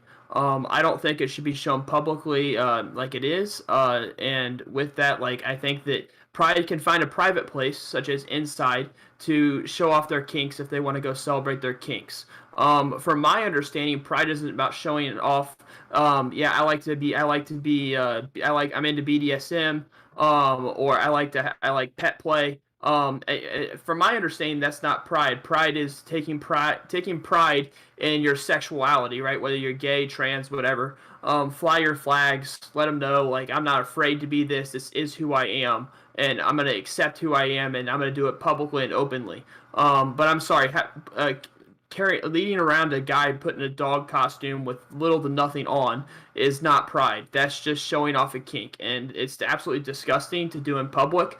I'm sorry, but when there's kids around, that's an absolutely disgusting thing to do. To just disregard the fact that many other citizens could be there with kids, just walking around, not even noticing, not even know what's going on there. If they're not interested in Pride events, they could just be downtown at that time and point. So I just think that kink shouldn't be anywhere, and that's including Mardi Gras, Halloween, or whatever else you want to bring it up. Okay, next is gonna be American Nacho. Yeah. So, this is I've talked about this so much, so pardon if I'm just exhausted. I don't have any problem with people like expressing themselves. I think,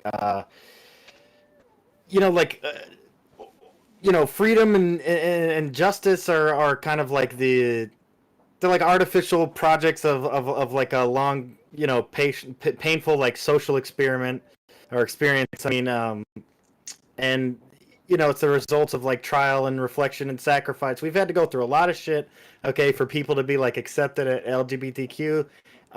If these are things where like people are like protecting these people and you're letting people walk around in like thongs in front of like little children, yeah, sure, like kick those people out. From my understanding, from what I've talked to people, there are some places that that have more of that going on, but for the most part, everything that I've seen as far as like the super like BDSM or the super kink stuff is happening like not in America. So if we're sorry, somebody's doing stuff on my channel. I'm distracted. Yeah, I think there's nothing wrong with like people having kinks. I don't know if it's the right place for them to be at Pride. I don't know. I don't understand. I've never heard of anybody being like repressed or oppressed because of their kinks. I think Pride is like a special thing in relation to like the LGBTQ community, and that it really doesn't make sense to me why anyone would go over the top to like defend anything that's already against the law in the country anyway. So that's really it. Okay, next is gonna be Layman. Sure. So here is my position. So I think that if kink is an inherently sexual expression, then people should not be allowed to engage in this without the informed consent of other people. So I think it's pretty agreeable. I think everyone will agree with that. And I think kink, by every reasonable definition, is a sexual expression, and because of that, people should not be allowed to engage in kink without the informed consent of others. Now, of course, for adults, it's a very easy workaround. Like if you're going to Pride and you want to show this at Pride, you would just simply advertise that will be at the event, and bam, the problem is solved. But I think the issue here and what started this whole discourse was unfortunately a sort of 4chan psyop, from what I understand, and there was an image shown of a child with a LGBT flag and a dude in a fucking gimp suit with a dog collar and everything on all fours and shit. And the kid's like, yo, what's up, gimp dude? And the gimp dude's like, hello, child, or whatever. And that was a photo that apparently was not at an LGBT pride event. It was apparently from somewhere else, and it was just a bunch of 4chan fucking people who wanted to make LGBT people, from what I understand, look like, you know, degenerates and all that shit. And I think that the reason for it was basically to get everybody to infight about this and to revolve this discussion around kids. So what I've seen a lot of is people talking about this when it comes to kids. So from what I understand, and this is how I feel about this, I think the problem is, like, we should allow, as Josie said earlier, LGBT children to participate in a pride event. And so I think that if kink is a sort of like inherently sexual expression, children should not be exposed to adults in kink because children cannot give informed consent. And because of that, children should not be exposed to other adults in kink. So my workaround for that would just have a day event, Pride during the day. You don't allow such expressions. And if people want to do this at Pride, you can have like a private 18+ event after where they're free to express that all they like. And from what I understand, that's kind of common standard practice at Pride events anyway, from what other people have told me. So I don't think that that should be too controversial of a take. I think the interesting conversation is how do we actually spot people and spot like whether or not somebody is doing something because they have a kink towards that thing or whatever. I think that's the interesting part of the conversation, because you have to be able to actually figure out which expressions at a Pride event you could reasonably infer are like expressions of kink and which ones aren't. And that's the line that I think is productive to try and draw, and is where the discussion should go if we're actually going to get anything productive out of this. So that's how I feel. Okay, next we're gonna throw it over to Hutch. Yeah, so I'm glad you mentioned the fact that the picture in question, there was no confirmation whatsoever that this took place at a Pride event. And just to go back, touch on what Josie was talking about, it is kind of shitty that instead of discussing the importance of Pride and how much of a positive, right? So if there was an instance where a parent brought their child in a certain area of any kind of event where explicit sexual acts were being put on display, then isn't that more on the parent than it is on the organizers of the event? I just think that it's I do think it's kind of sad that this is the discussion that we're having. I also discovered by doing a little homework for this topic that this is something that comes up actually every year in certain circles. And it's all too often in this country, when we talk about queer people, trans people, gay people in this country, it's always framed around it's always positioned within this framework of think of the kids. So like when it came to gay marriage, for example, a lot of people oppose gay marriage overtly because they said, well, if we allow gay people to marry each other, what's to stop people from marrying a child or engage in bestiality or whatever. And the fact that we don't even have confirmation that this was at a Pride event, or if Layman if what he said is correct, that it's confirmed that it wasn't at a Pride event, just It was renders at this whole. Folsom. That's what I've heard. I heard that it was at like a separate it was like a BDSM event or something that had nothing to do with Okay. Pride. That's It what was I heard. Folsom. I don't know. Okay, So, Dylan confirmed it. If a parent brought their kid to a Folsom Street parade, obviously that parent, I think, at the very least you could say is questionable. But I don't think you can say that we need to have a conversation about how to restructure and reorganize Pride events because of a picture posted on 4chan proposing or claiming to be from Pride, but it's really not. So yeah, I'll just let this discussion go where it goes. Yeah. Okay. Next is going to be Counterpoints. Yep. So, crazy simple solution. During the daytime, events should be rated PG to PG-13 from 7 a.m. till I don't know 5 to 7 p.m. And then 7 p.m. onwards, you can push it into PG-13, and then after 9 p.m. you can do the R and fucking X-rated shit. I would say anything that's R or X-rated, basically same thing for the straights. Should probably be at a like a private event, something that people have to have some level of knowledge for before they enter into it. That way they're not doing it. And I'm going to quote known social conservative philosopher Vosh. So basically the point of this entire discussion is to expand access to LGBTQ youth, to basically allow teenagers or young adults or young, basically kids who might be LGBTQ or questioning, to be able to enter that into a safe space. And we were even talking about that. My wife and I were talking about that My kid is so far pretty cis het and probably straight based off of what we see so far.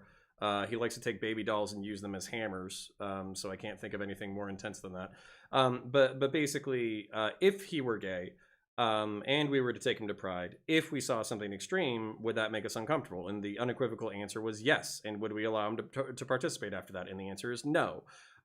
So that's kind of where we were at conversationally. And she's a fucking lib progressive lunatic, so you know that's how people feel, or that's how we feel in my household, anyways. So the final point is that just because I feel this way, just because I think that there's a difference between sexual identity and sexual expression, and that sexuality should be basically age gated and sexual expression shouldn't be age gated. The final point is that doesn't mean oftentimes I'm accused of being more centrist or moderate because I don't hate the gay or the trans folk. I'll go ahead and extend that a little bit further now. There's a charity in my area called the Zebra Coalition. They're local. The Governor DeSantis basically vetoed their public funding for housing for LGBTQ youth. It's kind of a big deal because it was one of the first times that Florida was actually going to publicly fund funding for homelessness for LGBTQ youth. So if you were interested in basically helping LGBTQ youth, then you can basically Google Zebra Coalition in Central Florida and basically donate to a good cause, because they are still trying to buy a motel, like a older motel, update it, turn it into decent housing for people who are basically disowned by their families. So if that interests you at all, then we actually know some of the organizers. They're good people, and you should consider that. Yield. Okay, next is going to be Katerina. Yeah, so I'm a anti-kink at Pride, but for different reasons, and more because I see Pride as a place in which people that have been historically oppressed can go ahead and I guess just express like, hey, I'm actually proud to be this.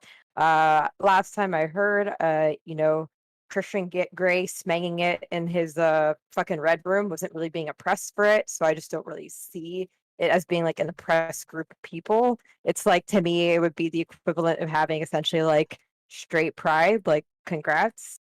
Yes, I'm proud of you. You can have sex in whatever way you want.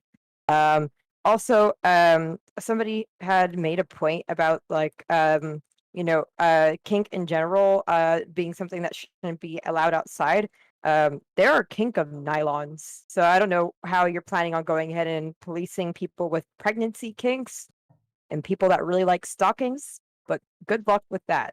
But yeah, overall, it's just more of the I don't care if it's like something that's done just as like an accommodation, but I just don't feel like it should be featured front and center on the basis of it's just it's not a press group to me. It's not a historically a press group to me. Okay, and now we're going to throw it over to Denims. All right, buddy. Okay, pal. Okay, so I had a couple things. There were a lot of people who talked. So, I feel like it's a little bit asinine for people to talk about it who have never gone and never plan to go. Like, I'm yeah, I feel like most of the people here haven't gone, and that's why the kink discourse has exploded to what it has become. Because it's like if you went, you would realize like you're creating solutions to things that have existed as solutions for forever. And I've seen a lot of people be like, "Well, I came up with the perfect solution. We'll put the kids in one place and the adults in one place." It's like, yeah, if you went, this is already already happening. We don't need you to come up with a solution for this. Um, and then I would say I wanted to agree with Hutch quickly when he was talking about like the whole like think of the kids argument, because like this was used for gay people just existing in places. It's like, oh God, we've got like a gay movie star. Oh no, what's gonna happen? And I mean, like you can go back further. Same thing with segregation. Whoa, we're gonna have black kids and white kids in the same room. What if like the quality of the children's lives degrades? And it's like, oh, okay, cool. That's not what's going to happen. And then also, since I'm like, I think I'm the last person to do the introduction, I kind of wanted to throw it over to Sprouticus, because you said that you didn't want any kinks at Pride at all, and you think that like Pride is okay, but you just don't want like Mardi Gras, all of this stuff. I just feel like that is counter to believing in like freedom of speech and freedom of expression. Like if someone wants to, wear a bikini and just walk down the middle of the road, I don't see any problem with that. It's their freedom to express themselves that way. So you're Well, coming. So I love how it's I love open. how, I love how my my argument has been equivalently diminished to bikinis and what was it, Katarina? What did you diminish my argument to? I completely forgot because I was caught so off guard by the bikinis. But my argument has been diminished down to Pregnancy and oh yeah, nylons. But pregnancy. You're right. You're right. So yeah. So I'm telling everyone to keep shoes on because people have foot fetishes. That's what I'm doing over here. That's my argument. That's what I'm doing. absolutely like. I'm sorry. that- Did you specify that when you were explaining? I Because didn't if think you- it needed specification that you should have your shoes on at all times. I think it's pretty obvious which kinks are okay in public and which ones aren't. What's the difference What do you between do at the somebody getting their beach? rocks off when they see me wearing tights and somebody getting their rocks off because I'm showing my little I think piggies? I would like to answer this for him just so it doesn't derail like crazy. So I think that the people are here I for think the that the- derailment, bud. well, fuck off, Connor. Fuck you. Okay. So I think that the difference is that with something like wearing tights or something like if you're at a this is a common example I hear, not anything that anyone said in the panel, but like if you're at the beach in a bikini or something like that, I think the difference is that these are things where there's a lot of reasonable expectations that you can place onto those things that aren't like inherently sexual. Like it's possible they could be wearing these things for sexual reasons, but I don't think it's reasonable to like infer that they're doing that in common like everyday society. Whereas somebody wearing like a full body like gimp suit or something like that, they're probably trying to do a sexual expression. Like Yeah, it's but- probably more reasonable to infer that. But I why would is that say. important? Fun Like, fact, though, he In said front of all kids? and not specific. Okay, So when let- you say okay, all, I okay, can go up Katarina. and look up Okay, the Katarina, pregnancy one.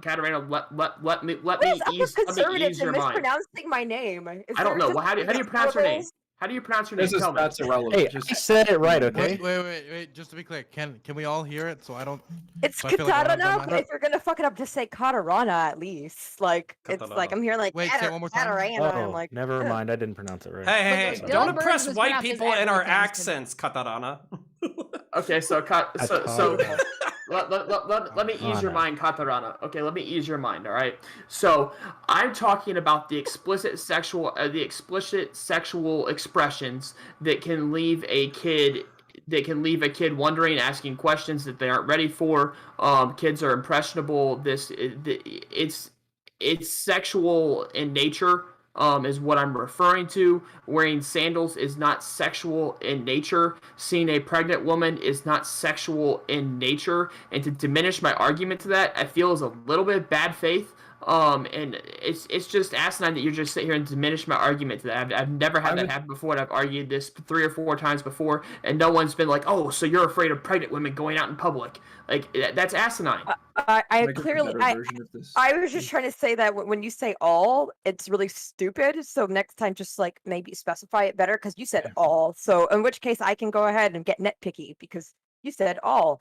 But I also just So don't we're arguing understand. semantics, not the actual. Can I question. elicit a concern, just so we can have something to work with? So I was right about to get to one. If Oh, sorry. Cool. Yeah. So I just what is the age that you think that people are going to Pride when we're saying the whole idea of like, oh, you don't want kids to be exposed to this kind of thing?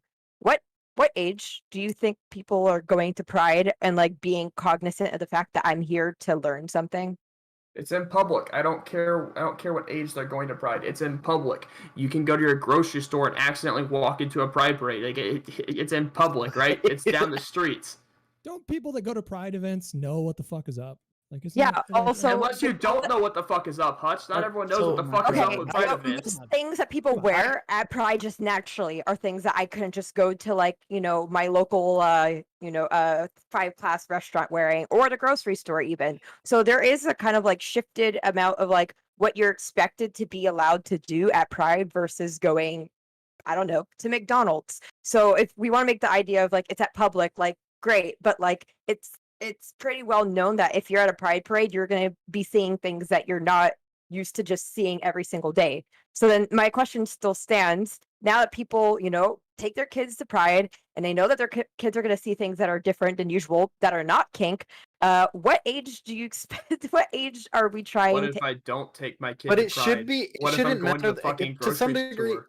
Okay, but to some degree he's right though, because it shouldn't matter like what age the kids are that are going, because there should be a part of the event that is family friendly. Like it would be not like But that was it would already be nice to be taken out. driving That's down the already road. part of it. Wait, Driving let down her finish.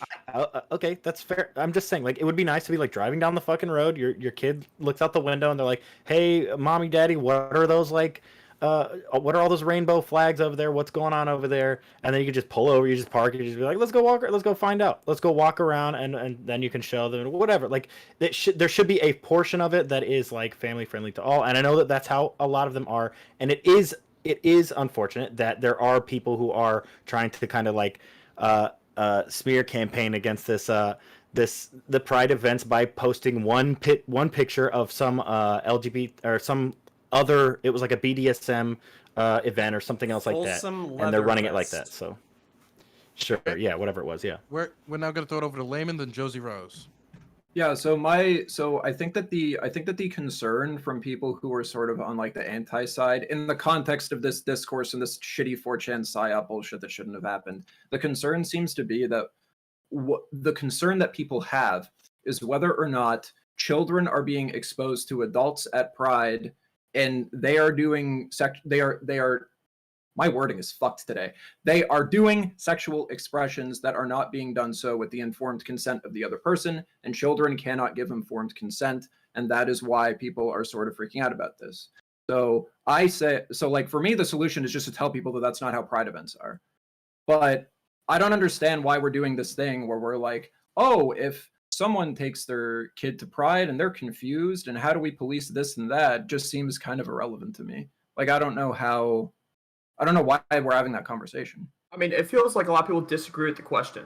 A lot of people are like, "This doesn't happen." So, like, I feel like we've gone around the panel and everyone's kind of like, "This doesn't happen," etc., and so on. So, I mean, we can disagree with the question, but we're also debating kink at Pride. So you can disagree whether there is kink at Pride or there isn't kink at Pride in public, right? But that's what we're debating. We're not you guys are like, kink doesn't happen at Pride. Okay, the question was kink at Pride. Okay, so that is the basis of the argument, and not I'm sorry. I'm signaling to somebody else. Don't worry. Keep going. Okay, that's the base. That's the basis of what we're debating on, right? Josie, I feel like that's been Rose lost. was next. Yeah. So I'm glad you said that, Sprouticus, because I'm about to ask the question really quick to the whole panel. Give me a show of hands. Who thinks that this is actually a problem right now, currently in status quo? When you say that, do you mean that it's actually happening at Pride events, or? Yeah, like I want to know like the idea. So Counterpoints and Sprouticus and American Nacho. Okay, great. Now kind of. Okay, so now I have another follow-up question, and it just really quick. It doesn't have to be a lot. Counterpoints. How many prides have you been to? 0. Okay, American not Nacho. relevant. How many prides have you been to? 2, but they're 2. really And small. did I'm in a you small town. did you see a problem with kink at Pride? Didn't see Okay. anything, but Sprouticus. How many prides have you been to? It was at Pride, but I accidentally walked into a Folsom Street Fair. So Okay, that's not Pride. yeah, I know Okay, it's not Pride. I so- started off saying that it's not Pride. I started that so off by saying that. Okay, so everybody else that doesn't think this is a problem, how many of you have attended to at least one or plus prides? I Like, haven't so- gone to so- Pride. You haven't gone to Pride, but you don't think I it's a pl- problem, Dennis? Well, no, Okay. no. So I'm going off of what I know from people I know who like organize events and Okay. stuff, that they try to separate these things. That's anecdotal, Okay. but that's I Perfect. mean, this is all anecdotal. So but here's yeah. my greater point. Here's the greater point that I'm about to make. The people who think that this is a problem have never been to Pride or have been twice themselves. Sorry, American Nacho, to call you out that way. And hasn't seen this as a problem. Thus, why the hand went wavy as far as, is this a problem? Because when you experience Pride, you realize very quickly that this isn't a problem. So going back to the points that have already been made on this panel, the people who are arguing to get rid of kink at Pride are the people who never even been to Pride in the first place to understand Josie. that this is a completely non-issue. Yeah, Josie, It's my not. problem with this is my problem with this framing though is that like just because someone hasn't been to Pride doesn't mean that they can't like learn about it or learn about what it is or what might be happening, and it doesn't mean that they don't have concerns about it if they are to feel like they should go to it in the future, or if we want it to allow people to feel more comfortable in going to it in the future. So, and this sort of like anecdotal thing, I just don't really think is helpful for the conversation either. Okay, I'm gonna concede my just wanna- time to Denims. I just want to chip in real Okay. quickly. This Then seems like Hutch. a very strange argument to make that like, well, we should let people debate on whether or not something should be at a festival I don't go to, and maybe we'll go to. It's like, why would we make people? Why are people who don't even go to Well, that don't go to these events decide? It would be like because I Mm. feel like a good idea would be to have as many people want to go to the event as possible so they can learn more about LGBT and you think stuff. talking about like the Yes, that kink would at be a good Pride thing. discourse would cause people to like go Oh, to I'm not the Pride? one who decided to have the Kink at Pride discourse, but I maybe- feel like if we're here talking about it, we Well, I should mean, probably I'm do just that, attacking right? the argument that you're making. That's Yes, not so the fact that maybe we're b- having this conversation. Maybe, yeah, because then people can realize that maybe this isn't such a big issue, and then they can feel comfortable going to the. You know Yeah, what I like, mean? if this is to then maybe it's been grow, yes. demonized by other. So I think it is a good conversation to have. Yeah. Guys, Okay. gals, and People empaths. know. Okay, I'm throwing it over to Hutch. Hutch just waited for a while. Cat girl, or wrote your name down. Just as like, I don't know if this is a troll, but like the idea that you couldn't explain. Look, I don't necessarily think that like if there are explicit sexual acts going on, I don't think like small children or even like any kind of children should be a part of that. It does damage, obviously, but it seems like this entire conversation, the entire discourse, primarily comes from a bunch of straight people who have never been to Pride trying to sanitize an event that they have no intent of going to anyways.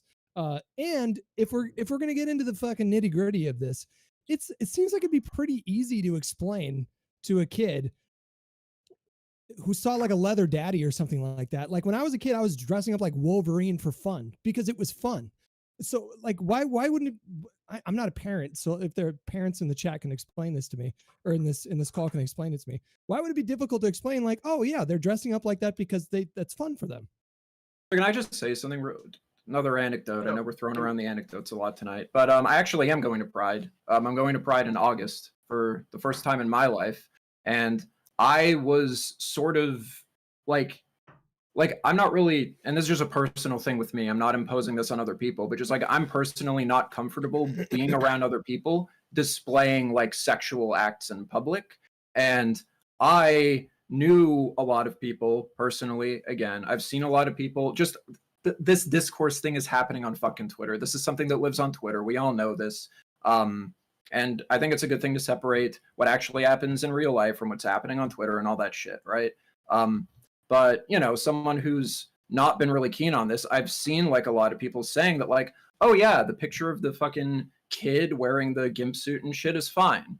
And I don't like that people are saying that image that was going around was fine. And that was giving me more of antipathy towards it. Now I saw a lot of people, a lot of progressive people arguing against this stuff, clarifying misconceptions about this stuff as you could say, propaganda spread. And I was like, okay, like this isn't something that happens at Pride events. And now I'm going to go to my local fucking Pride event. And I have no doubt in my mind that this happens to other people too, because people are always locked in their motivated reasoning and they need to be able to have their concerns eased so they can feel comfortable going to places. Can we get And I- 20 just I've got a question for the panel. Give me a sec. Give me 1 second. Wait, I've got a okay. question Sure. for the panel. Okay, wait. Okay, multiple people are trying to talk at the same time. Obviously, that's gonna work. I'm going to throw it to Denims, and we're gonna go down the list because we have 3 people on the list. I got you. Don't worry. Okay, just literally 2 seconds. Lehman, can I ask how old you are? Is that okay? Yeah, I'm 25 years old. Yeah. So you're telling me up until the point that you were 25, you had not known about children petting men in fur No. suits or gimp Okay. suits, This and is that's what stopped you from going to Pride? Something you had no idea about? no. I'm I'm just confused. going. Yeah. So I'll clarify. Like I was just going off of things that I heard colloquially throughout my life. Some people said that there was like kink at these events and stuff, and that just made me a little uncomfortable. But I wasn't sure. But I wasn't sure what the prevalence of this was at these events. So I was like, it was just something that I put on the back burner. I wasn't like telling people, don't go to Pride. There's people in fucking gimp suits walking around in every fucking street corner. No, I got you. I was confused. That makes way more sense. Okay, cool. Yeah, that's what I meant. So sorry if I wasn't particularly clear. Can we get some clarification? Can we get some clarification? Go ahead. It's okay. Do it quick, but then we got to go to the list. Go for it. Can we get some clarification into the origins of Pride? Isn't the origins of Pride rooted in the fact that society deemed this particular sexual act, homosexual act, or queer acts to be dirty and gross, and then the entire point of the movement was to celebrate these things that aren't inherently gross and to push back against that narrative. But the point I'm trying to make is, hasn't Pride always been inherently sexual? Hasn't always sexual identity? Well, hold on. Okay. It feels like there's a conflation here. It feels like there's a conflation between like sexuality, like sexual orientation, and just being sexual. I don't think those are the same thing. They're not. Yeah. Because it's always been about sexual orientation. Like, I'm genuinely ignorant. So somebody answer this for me. Isn't the point of these events to sexual to some degree? Sexuality is got to be a part of Pride. It is. Yeah, go ahead. I want to understand the question. When you say sexual, do you mean hasn't kink always been at Pride, or are you saying like these events are inherently about a sexual nature? I think the latter. The latter. Okay. Yeah. Okay. The answer.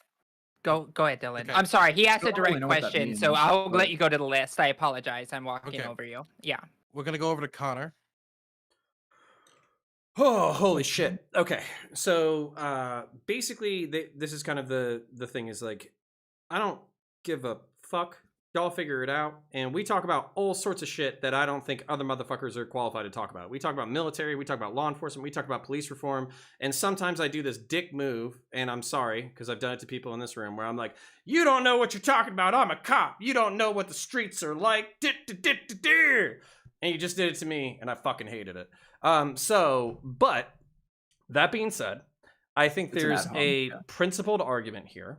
Because what's really going on, and I guess what's making me uncomfortable, and what was making me uncomfortable with the discourse on Twitter.com was this door opening where we were saying like, okay, well, we have LGBTQ youth, we have teenagers who are LGBTQ, we have parents who are trying to understand what this is, and they might want to come to these events as a way to basically understand more. And if they show up to a Pride event and there's two dudes in fucking dog suits fucking jamming their hands down each other's pants, then that's not going to be something that they're going to want. Okay, I see you, Josie. It doesn't happen. Good. Fucking awesome. So then what I want to do is I want to relentlessly bully the 5 to 10% of people on Twitter.com who are saying if a 9-year-old saw two dudes in gimp suits jerking each other off, is that such a big deal? So if we just want to concede that Pride doesn't have this problem, or it's already segmented and we deal with it in real life, informed consent is already a thing, we already segment things, reality doesn't match up with the propaganda, that's totally fine. What I do want some concession on, or some fucking some wheels to spin, is instead of when like Sprouticus or me, the fucking the boring fucking fogey straight guys are like, hey, I don't want fucking dudes jerking off in front of kids, we don't say like, hey, here's this like 10-head fucking philosophical fucking argument about how maybe it's not that big of a deal. Have you heard that people jerk off to pregnant ladies? Have you heard that people jerk off to stockings? Have you heard that Pride used to be inherently sexual because it was deemed deviant? So maybe like it should always be sexual, and kids should just grow the fuck up? Because that's what we're talking about. We might be having two separate conversations right now. Should the straights be able to police the gays? Maybe that's one argument. And then the separate argument is, should people be doing sexual shit in front of kids? And those are two arguments that we're kind of talking past each other on, because you're saying the straights shouldn't police my behavior, and I'm saying the gays shouldn't be jerking off in front of kids. and then maybe we can meet in the middle somewhere, because I feel like those are both relatively unobjectionable fucking comments. And by the way, Yeah. the straights shouldn't be jerking off in front of kids too, in case that wasn't clear. All right, so nobody should be jerking off in front of kids. Based. Denims, it looked like you wanted to respond to that. Then we're gonna go with Sprouticus. Denim's, you're you're muted. You're Sorry. muted. I'm And so as much as sorry. I enjoy Because that, you must I'm not a unmute. filthy animal. I know that Sporticus wanted to go next, so he can go ahead. But I do want to respond to counterpoints. Okay, Okay. Sporticus. I'm gonna go much farther than I probably should, and chat's gonna hate me for it. So you guys stay. It's not gonna get you yeeted, Dylan. It's not TOS. It's just I'm going to take this to an exaggerated extent to prove a point. Either way, so quick question to the panel by a show of hands. I don't want people to go nuts on me because I asked this. Do you agree with public executions? Yes or no? Oh shit, I actually do. Yeah. You do? Okay. Right. So for the people who say no, raise your hands. Connor, you fucking Okay. lunatic. Okay. Hey, so whatever. So the next question following that is, who here would not have any intent of going to one of those events? Should it exist? Who here would have zero intent? You mean of going? if, just to clarify, Straticus, you mean if there were children interacting with dudes in gimp suits and shit, I would not want to go? Is that what you're asking? No. So the question is, who here would have zero intent of going to see a public execution? Oh, I would We not have want to see that. zero intent. Yeah. Oh no. Okay. No way. Okay. Okay. Okay. So, Okay. but to accidentally find yourself there because you didn't know what was going on because you don't follow that kind of thing, to accidentally find yourself there and to be scarred can be something to worry about. Yes. Yep. I guess, yeah. False I analogy. think that, yeah. I don't think it's Sprouticus. Look, I think I'm more on your side with this. I think I'm kind of in the middle, I guess. How many Everybody- things are you but- accidentally walking into? That's what I want. Well, no. What I want? No, No. so I I'm just my problem I'm is just my saying problem is- my I'm problem saying is- there's people that go out in public, right? There's people that go out in public that have no idea this is there. And what I'm saying is Kink isn't there, that's fine. But to back what I'm saying, is that I don't think it should exist. And if it doesn't, that's absolutely fantastic.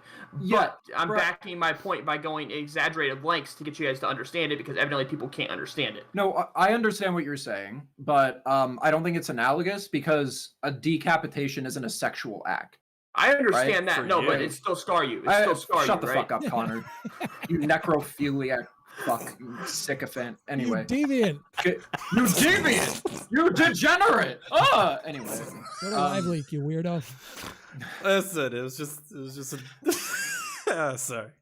My 2007 Xbox gamer guy is coming out. I'm sorry, everybody. So, fuck out. all I'm saying is that you could accidentally find yourself there and end up scarred because you ended up seeing that, even though you had no intention of being there, no intention of going to one. Right? That case can be made, correct? Yeah. I guess so, man. So, by a show of hands, can that case be made? Someone can end up scarred because they I'm didn't sorry, intend, they we didn't can intend really to be make there. this. This is an awful analogy. Do you Yeah. think people should take a shit in public? No, but what if you accidentally ran across someone taking a shit in public? Like, So, no, is it's yeah, not, dude. is that a so it's problem? Not not- shit in Like, public, what? you fucking lunatic. I mean, yeah. To be What? Connor, Okay, again, my argument is being brought. Wait. Okay. It's these disingenuous takes that's annoying. When I'm talking, nobody else is talking. Okay, I know my mic might be a little fidgety right now. I'm screwing with it, but let's stick to that rule. Okay. So, Sprouticus, you can propose this question one more time, but then we're moving on to the next topic. Okay. I would like it to be addressed. But can someone accidentally find themselves there who had no idea it was there and find themselves scarred? For the people who say yes, raise your hands. Someone they can't. can? They can. Like- So for someone. So listen. No one else talk. Show of hands. For mass Okay, execution so I'm or not sex gonna- stuff? disingenuous take. Right. Okay. I will make my question extremely clear because pride wasn't ever in my question. For a public execution, could someone accidentally Say there's no bars, there's no ribbon being held up that says don't go past this point unless you want to go see a public execution. Can someone accidentally find themselves there and be scarred? Is that a possibility? Raise your hand if you say Somebody yes. It's a possibility. Yes. can. Yeah, I mean, Yes. anything's Someone possible. Yeah, sure. Can. Okay. But So I rest my case at that point. Someone can No. do that, and so no, stop. And so I'm not Bro, saying it this happens, is- Josie. I'm not saying it happens, Josie. I'm not saying it happens at LGBT events. my God. But somebody can find it can happen if it was there, right? So I'm not saying it is at LGBT events, but if it was there, to back my original point, that was what I was originally arguing. That was the mindset I'm originally arguing from. It's for kids. I think if this country was dealing with public educations, we'd have a lot different universe and a completely different set of rules. So I refuse to live in your hypothetical universe, sir. It proves my point. I rest my case. I rest my case. Wait. Okay, we're going to Cat Girl. Then I'll let Denims go, and then we got to close it out. Yeah, I don't know. This is all just really, really stupid. Like, okay, like I don't know what you think that younger kids and sure, like 5-year-olds, whatever. But like, let's talk about our time on wonderful sites like Omegle. Accidentally having someone flash your dick at you, like flash your dick at you, is like, okay. Yeah, that what shouldn't if be allowed. Yeah. Yeah, that should be allowed. I didn't say it should be allowed. No, I know you didn't. I was just trying to add to what you were saying. I'm sorry Yeah. if it sounded like I was arguing with you. Oh, okay, yeah, and then or going on a Omegle and suddenly coming across someone that kills themselves on Omegle. Very different things. The amount of therapy bills I'm gonna need after one over the other, very different. So the equivalency that you're making right now is I started this Special. off by saying it wasn't equal. yeah. I literally Just- started off the statement saying it wasn't equal. Okay, I was how about- exaggerating. How Bringing about it up. Okay, how about the point is bad analogy, 0 out of 10. More It's books. not 0 out of 10. prescribed. It proves my point. And so what I'm saying is that I'm exaggerating. I'm sorry. No, do you want so- the baton again? Like, do you want to just like continue? So no, I got interrupted by you. I got interrupted by you. So I don't really want to hear. Do you want the baton again? Okay. You said you So, rested your case. From this, she from didn't this. interrupt you. Okay, she did when I was talking. She did, Nacho. So Okay. go let me be back clear. and watch the VOD. This Okay. is the last time you're gonna be able to speak. Okay. Because we got to move on to the next topic. Okay, I'd like to actually talk to people who are addressing me.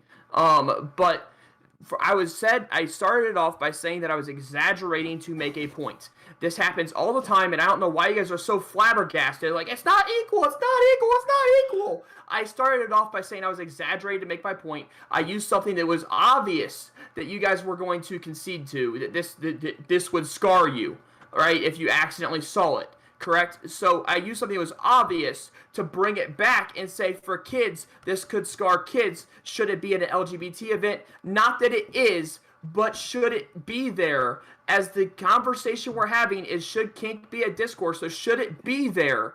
Then I say it shouldn't be there. And whether or not it's there, like if it's not there, then I don't even know why we're even talking about this if it's not there.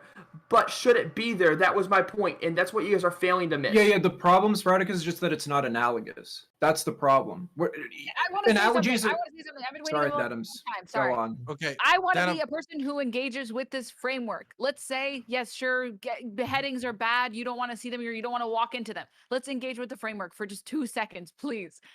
Okay. You have to prove, you can't say I rest my case. You have to prove that children seeing men in leather will scar them. And you are going to have a very hard time proving seeing a guy in all leather is going to scar this child. And no one is engaging with this for some reason. Like, so yes, s- ignore Okay. the analogy problem. Okay. Okay. We're done. Wonderful. Josie Rose is gonna go first. Everybody has a minute. Okay. Josie Rose, you can begin. Okay. As you can see, I'm going to stand by the point that I made earlier today that this discourse is being primarily held by hetero people. No offense to being straight. No shade of being straight. I understand. But I leaving. just get annoyed. All right.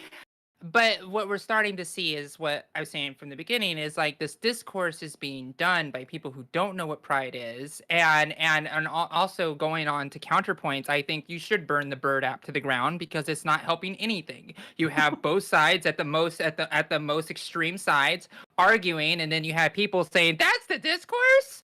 And that shouldn't be the discourse. And so, like I said from the beginning of this conversation, is that it's a shame that the discourse isn't about how amazing it is to be queer in this country, which it's not, but it needs to be better. But we still need to celebrate and say this is what Pride is all about.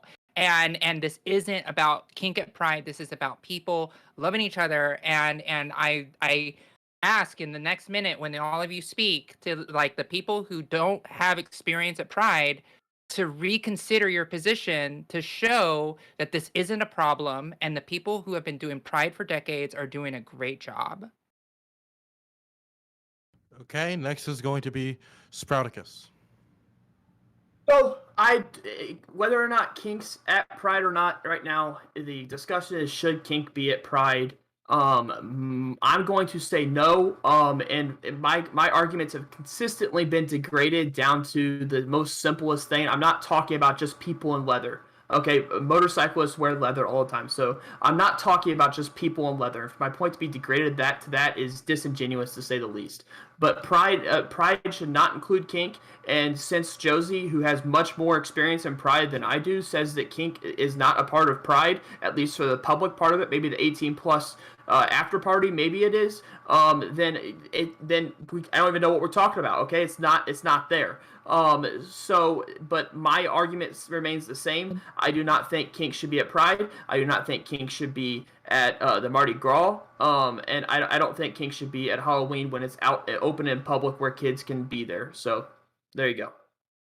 Okay, next is going to be American Nacho.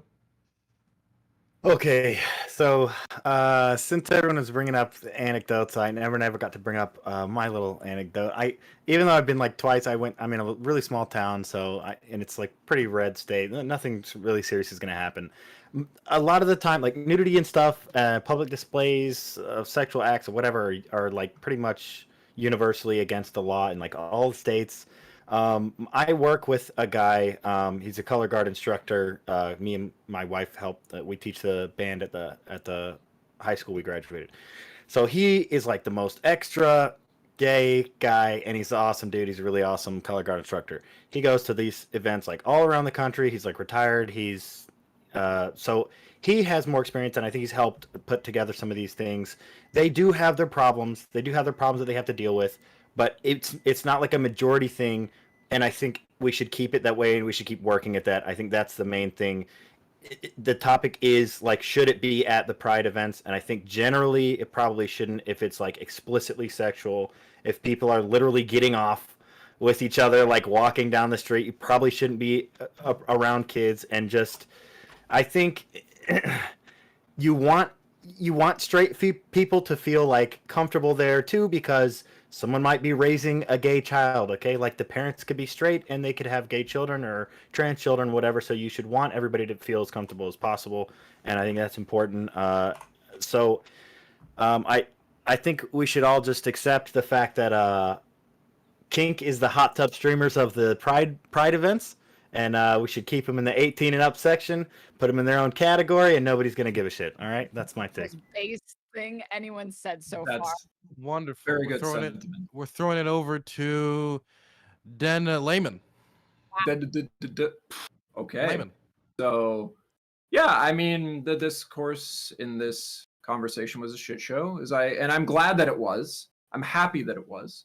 Because that's just how it's been. It just needs to fucking die. And as long as people are just putting forward the idea that the events outside of how this is happening on the internet and stuff isn't actually how the events transpire in real life, then that's all I care about. And that's something that I do. That's something a lot of more like center left people I know, or more centrist-y people I know have done, and even some more like firmly progressive people have done too. And I think that that's a good thing. And that's all I really give a fuck about. So that's, yeah.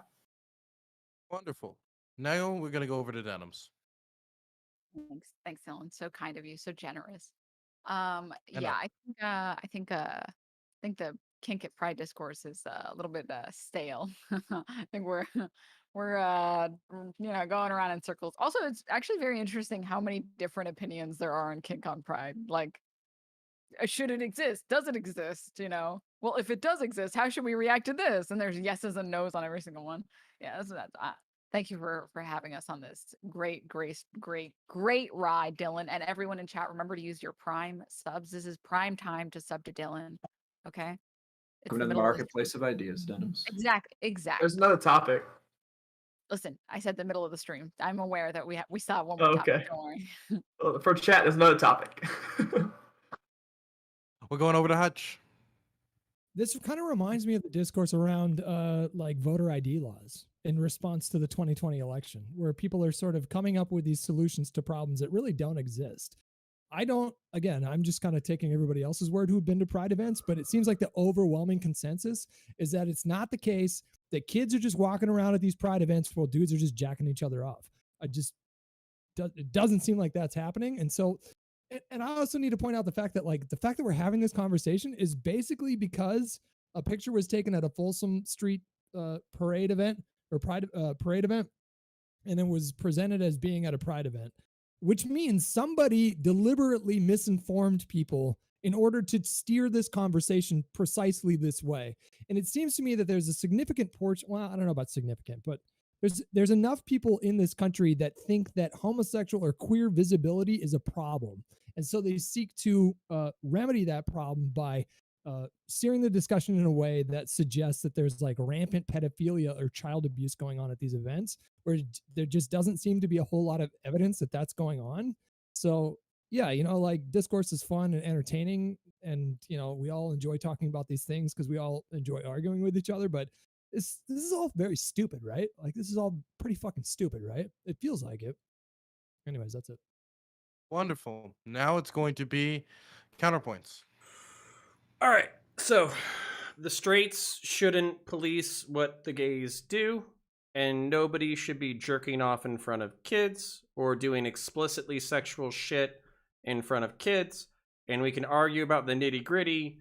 If Catalana wants to go downtown pregnant in nylons without telling anybody that it's because her boyfriend is up the road watching her, then maybe, as long as she's really subtle about it, I'm okay with it. But if it's like 10,000 pregnant women in thigh highs walking down the street, and there's just like all these like really horny dudes like walking behind him just like leering at them, then I am not okay with these fetishes in public. So that's where I'm at. If we want to get away from the shittiness of the discourse, obviously Twitter was a fucking hellscape. I hope that this on like the third day of this discourse, I actually posted the meme of like I forget what Simpsons character is. I think it's like Ralph or some shit, where he's like crying, where he's like, "Please God, stop! He's already dead." And that's how I feel about this discourse. Like I want it to end. I hope we can end it. It's been a fucking brutal ride. But if you want something productive, Google the Zebra Coalition. It's a Central Florida-based LGBTQ plus charity. They are trying to end LGBTQ plus homelessness in Central Florida. They kind of got gypped a little bit by the government, the Floridian government. So if you care about LGBTQ youth, then maybe consider giving them a shout out or giving some time or money or whatever you got. Yield. I haven't heard that word in like 10 years. Gonna throw over to Cat Girl. Yeah, honestly, like, who cares if they're there, like, in the literal sense? Like, if somebody's wearing anything that might be for sexual purposes, let's say some people come in, like, fur costume, kids are just gonna be like, oh, look, a dog. Anyways, also, like, there's a lot of TV shows that I was watching since I was, like, 10 that have, like, kind of alluding to kink, such as, like, Family Guy. And, like, I was just like, okay, leather's nice. Okay. And So look at either, you like, came out fine. Yeah, I think but hey, at the end of the day, like, these things don't really matter once you get to a certain age. When you understand it, that's at the age where you're looking at Pornhub anyway, so I don't really give two shits. But Obviously, like the things that are more sexually explicit, like let's say fisting is my first base, but the state doesn't like that. Well, guess what? I can't do that in public, and I am very happy that that's the law. So we don't have to worry about those type of kinks. No one's gonna be bringing tentacles. No one's gonna be bringing anything crazy. There's no hardcore like electrocution going on because like that's not legally appropriate, so it won't happen. The only thing where I say I don't approve or like I don't really want it to be at Kink is just because to me, once again, it's not an oppressed group, and Pride is something which oppressed groups are saying, yay, we are able to not be killed anymore. And people that are like to be choked are like, the only thing that's been killing me is my choke fetish. So and like that's kind of the way I feel about that. Can I just ask a clarifying What? question? No, So no, it's is over. fisting not No. first base? It is. Thank you. Okay. Okay. Sorry. Okay. We're wrapping this up My and moving on America. to the last That's topic. my America. I'm so disappointed in all of you. Now I'm going to have to shout out today's sponsor, which is all of you at home. We don't have a sponsor, so you will have to sponsor this show. Please donate, please sub, please drop a Twitch Prime if you can. I'd really appreciate it, because if you don't, you're homophobic. Now, we're going to go into the last topic. Bernie Sanders moment. The last topic of the day is, should we be bipartisan? In the era of Trump, in the modern era of divisive politics, can we, number one, and should we? We're going to start in the bottom right-hand corner with Counterpoints. Oh shit! I just assumed I was muted after that. So basically, yes, we should be bipartisan. Can we be partisan? Absolutely. So I know that 55% of the Republican Party is currently MAGA. I am not MAGA. That doesn't mean that 35 to 45% of the Republican Party isn't nothing. There's also an entire third of the population of the United States that doesn't routinely vote. So there's a lot of politically disengaged folks that don't vote. And there's definitely a whole bunch of cross-partisan things that we could be doing.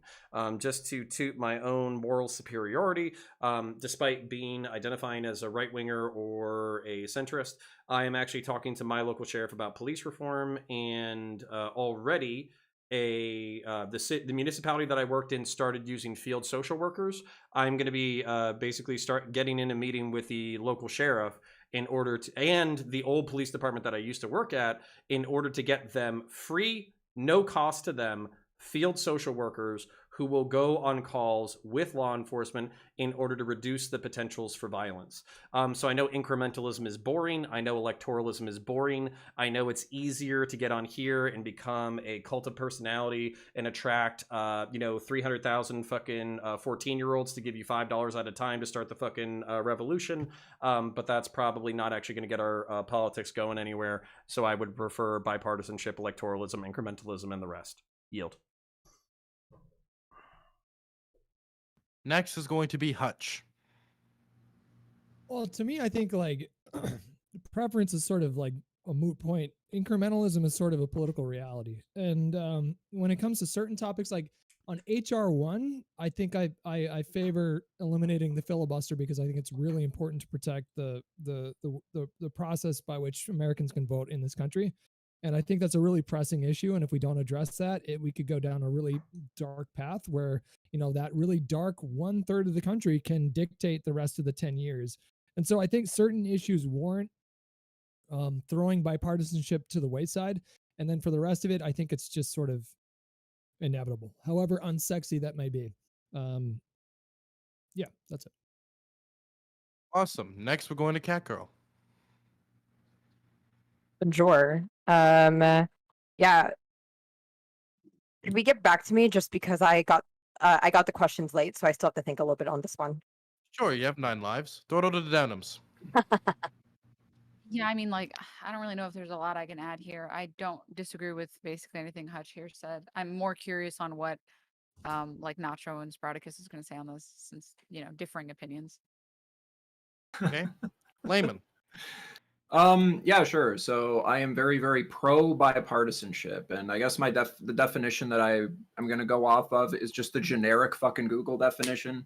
So, from what I understand, bipartisanship is basically just aiming towards having different political parties and different political factions sort of cooperate whenever they can, even though they might otherwise normally oppose each other. So, I think as an ideal, I think that's a good ideal because cooperation will probably lead to very good policy outcomes. And an example that I'm going to give of this is I'm going to give a very, very quick and very, very brief history of how Canada got universal healthcare in this country. So basically, after the Great Depression, there was a huge call from the people to have some kind of social welfare. So the Prime Minister, Liberal Party Prime Minister, I always fucking forget his full name, William Lyon Mackenzie King, or Lyle Mackenzie King, whatever the fuck his name is, goddamn. He established a welfare state in Canada, and he basically like gave mothers like paid leave to look after their kids, and he established employment insurance in Canada. So welfare was getting popular, and at the same time in Saskatchewan, there was a sort of like Dem Sock Dem party. They were called the CCF. They were led by this guy named Tommy Douglas. Think Bernie Sanders, but a little more moderate and like a Catholic eugenicist. A little bit of a side note there, but anyway, he basically enacted this universal healthcare program in Saskatchewan, and it was fucking based and everybody liked it. So you had this lefty who enacted this policy, and then federally there was basically like bipartisan agreement that this was a good program. So you basically had this guy named Paul Martin who was pushing forward a lot, a liberal, like centrist, center-left guy named John Diefenbacher who was really, really in on that shit, and there was a guy named Emmett Hall. He was like the Minister of Justice at the time. He was a conservative, and he was a big proponent of implementing this federally. And then by the 1960s, the Liberal Party leader Lester Pearson enacted our first universal healthcare program. So you had like conservatives basically arguing that this policy was good within their own party, within their own motivated reasoning. You had liberals doing this within their own party, and then you had like the Soc Dems already agreed with it, obviously. So so you had this. The experiment was like a single payer. Like there was no like private hospitals and shit in Saskatchewan. He like got rid of all that shit. Just fucking public hospitals in Saskatchewan.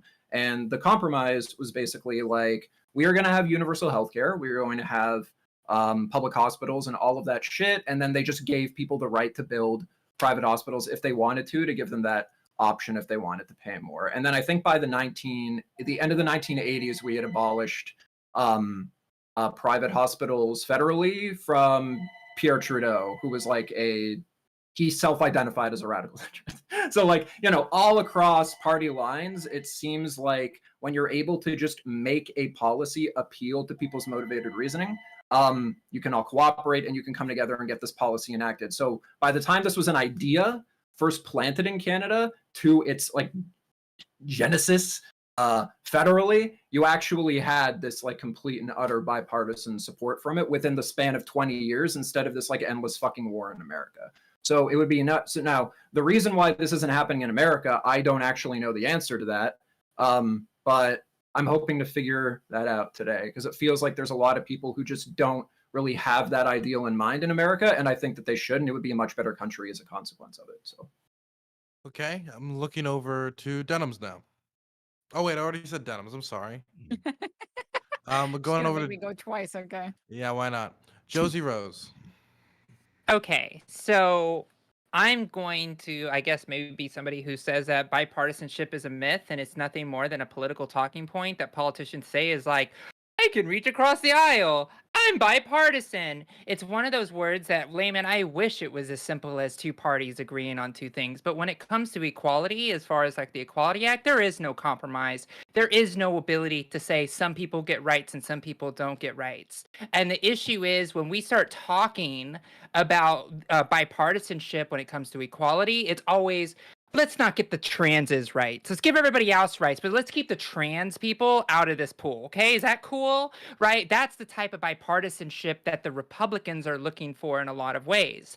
And when we do try to come to the table, it becomes a negotiation of what they want. Now, I hate to say it, but the United States is beyond the pale when it comes to being able to actually work on policy together when it comes to Republican and Democrat. You can look at that with the COVID relief, how there was supposedly a bipartisan effort, and there was just one side trying to hack and slash the ability of the Americans to be able to sustain the pandemic. And that's what bipartisanship has become. If you are a Democrat and you say you're bipartisan, that means you're able to bend down for the Republicans' ridiculous request. And if a Republican says they're bipartisan, that means that they're going to believe that they need to make the Democrats submit and work for them.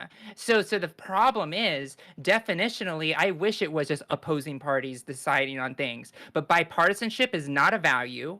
It should never be a value on why we elect anybody, because it doesn't mean anything. That's why politicians use it as empty speak. I'm bipartisan. I'm going to reach across the aisle. It means nothing more than the paper that it's printed on. And that's my opinion on bipartisanship. Okay, now going over to Sprouticus.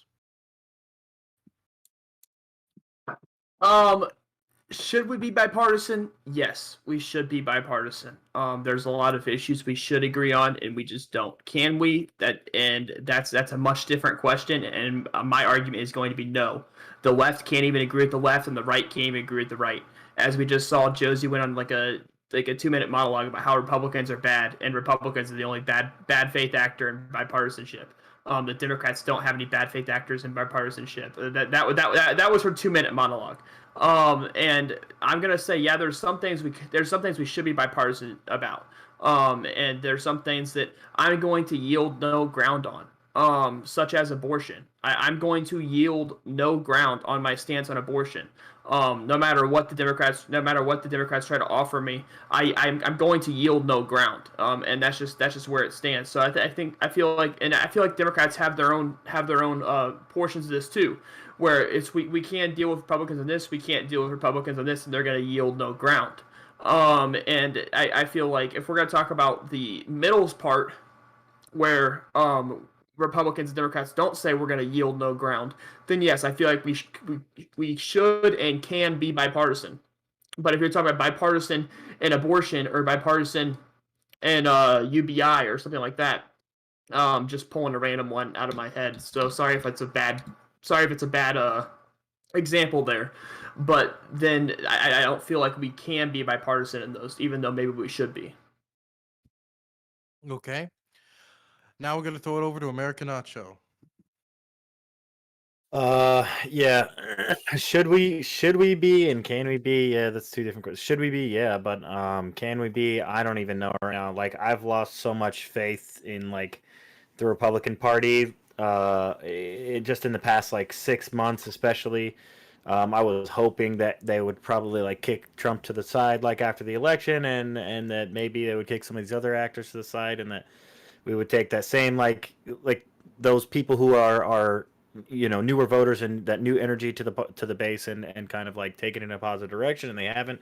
And as a result, like, I'm just like, fuck the general party. I have to work with Republicans locally, and we get along well. I mean, it's not like I agree with everything, but they get a lot of shit done here. That's a really good thing. Like, similarly to like what Counterpoints is talking about, there's other things that I've been involved with here that have gone really well. Like, we had local a lot of like Black Lives Matter protests and stuff like that went really well, and they got it organized, and they get involved with like churches, and they gave out a bunch of clothes and food, and like it was a really positive thing, and they helped push legislation to get like to start investigating like our police locally and on the county level.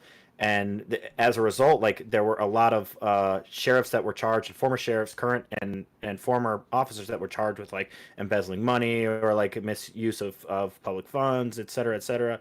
And so like they're getting things done here locally. And even though there's like a few Trumpers that I still fucking hate because the state is hella red, like, they get shit done locally. So I would say like everyone should probably be focusing on their local level politics first, and that's where you should probably try to be like giving and ceding ground. Like my view of bipartisan is not necessarily the same as Josie's. Like I think that there are things that the Republicans inherently are going to have to give up, and we can't afford to necessarily be so conservative on anymore. Like yes, I'm a fiscal like conservative. I guess I would call myself that maybe, but like I also understand that like we're moving forward into the future, like with technology, like things like UBI are gonna have to be looked over. Things like addressing like our healthcare are gonna have to be looked at, and there is gonna have to be ground conceded. And you could maybe argue that more of it might have to be on the Republican side, but I think there are things that are just as important to consider that Democrats concede on as well. And so moving forward, I hope that the Republicans ditch Trump so that they can be taken seriously, but I hope that the Democrats and the general left stop like demonizing everyone who considers himself right or everyone who is associated or affiliated with Republicans as just like the scum of the earth.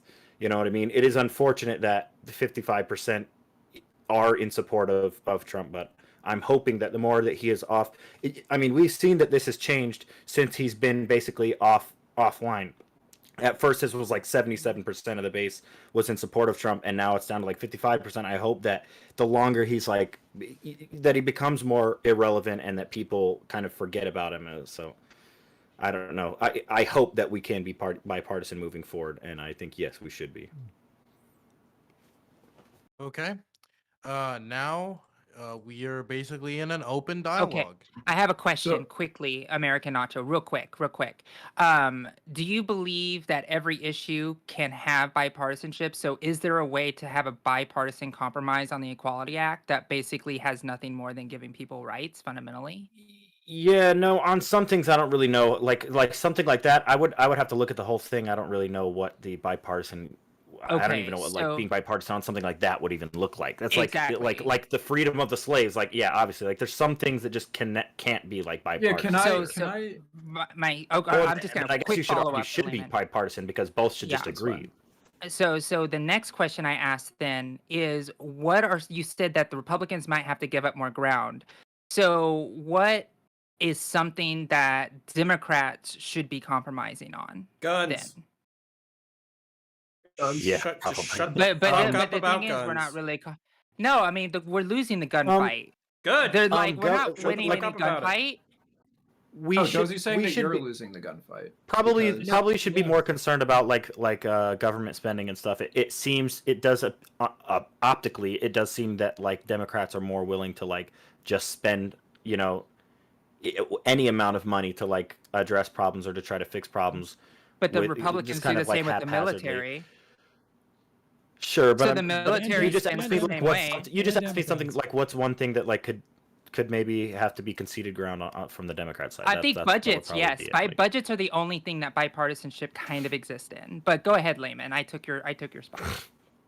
Worries. That's fine. So I just wanted to address something that you kind of said in your intro, Josie, where you said something like bipartisanship doesn't actually mean bipartisanship to some people who say bipartisanship is like a signal for something, I guess, a little more malicious.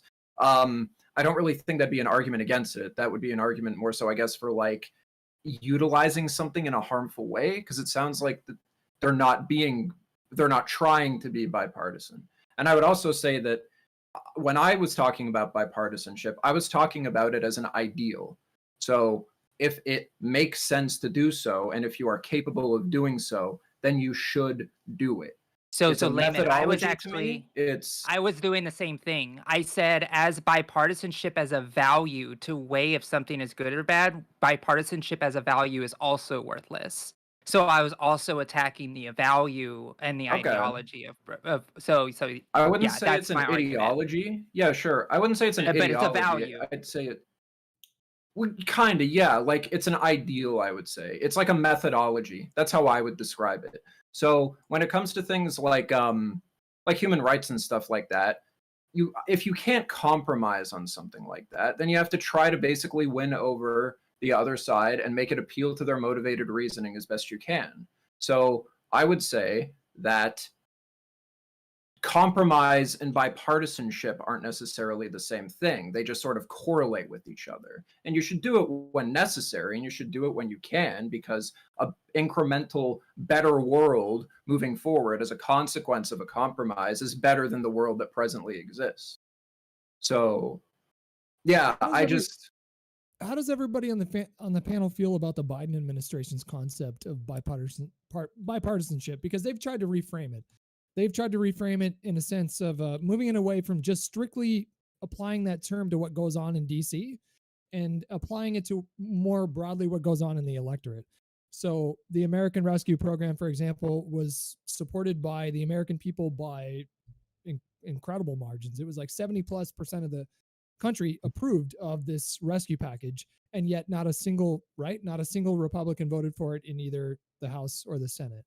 I Just agree curious with to this. see what everybody else thinks about that. I agree with this, Hutch.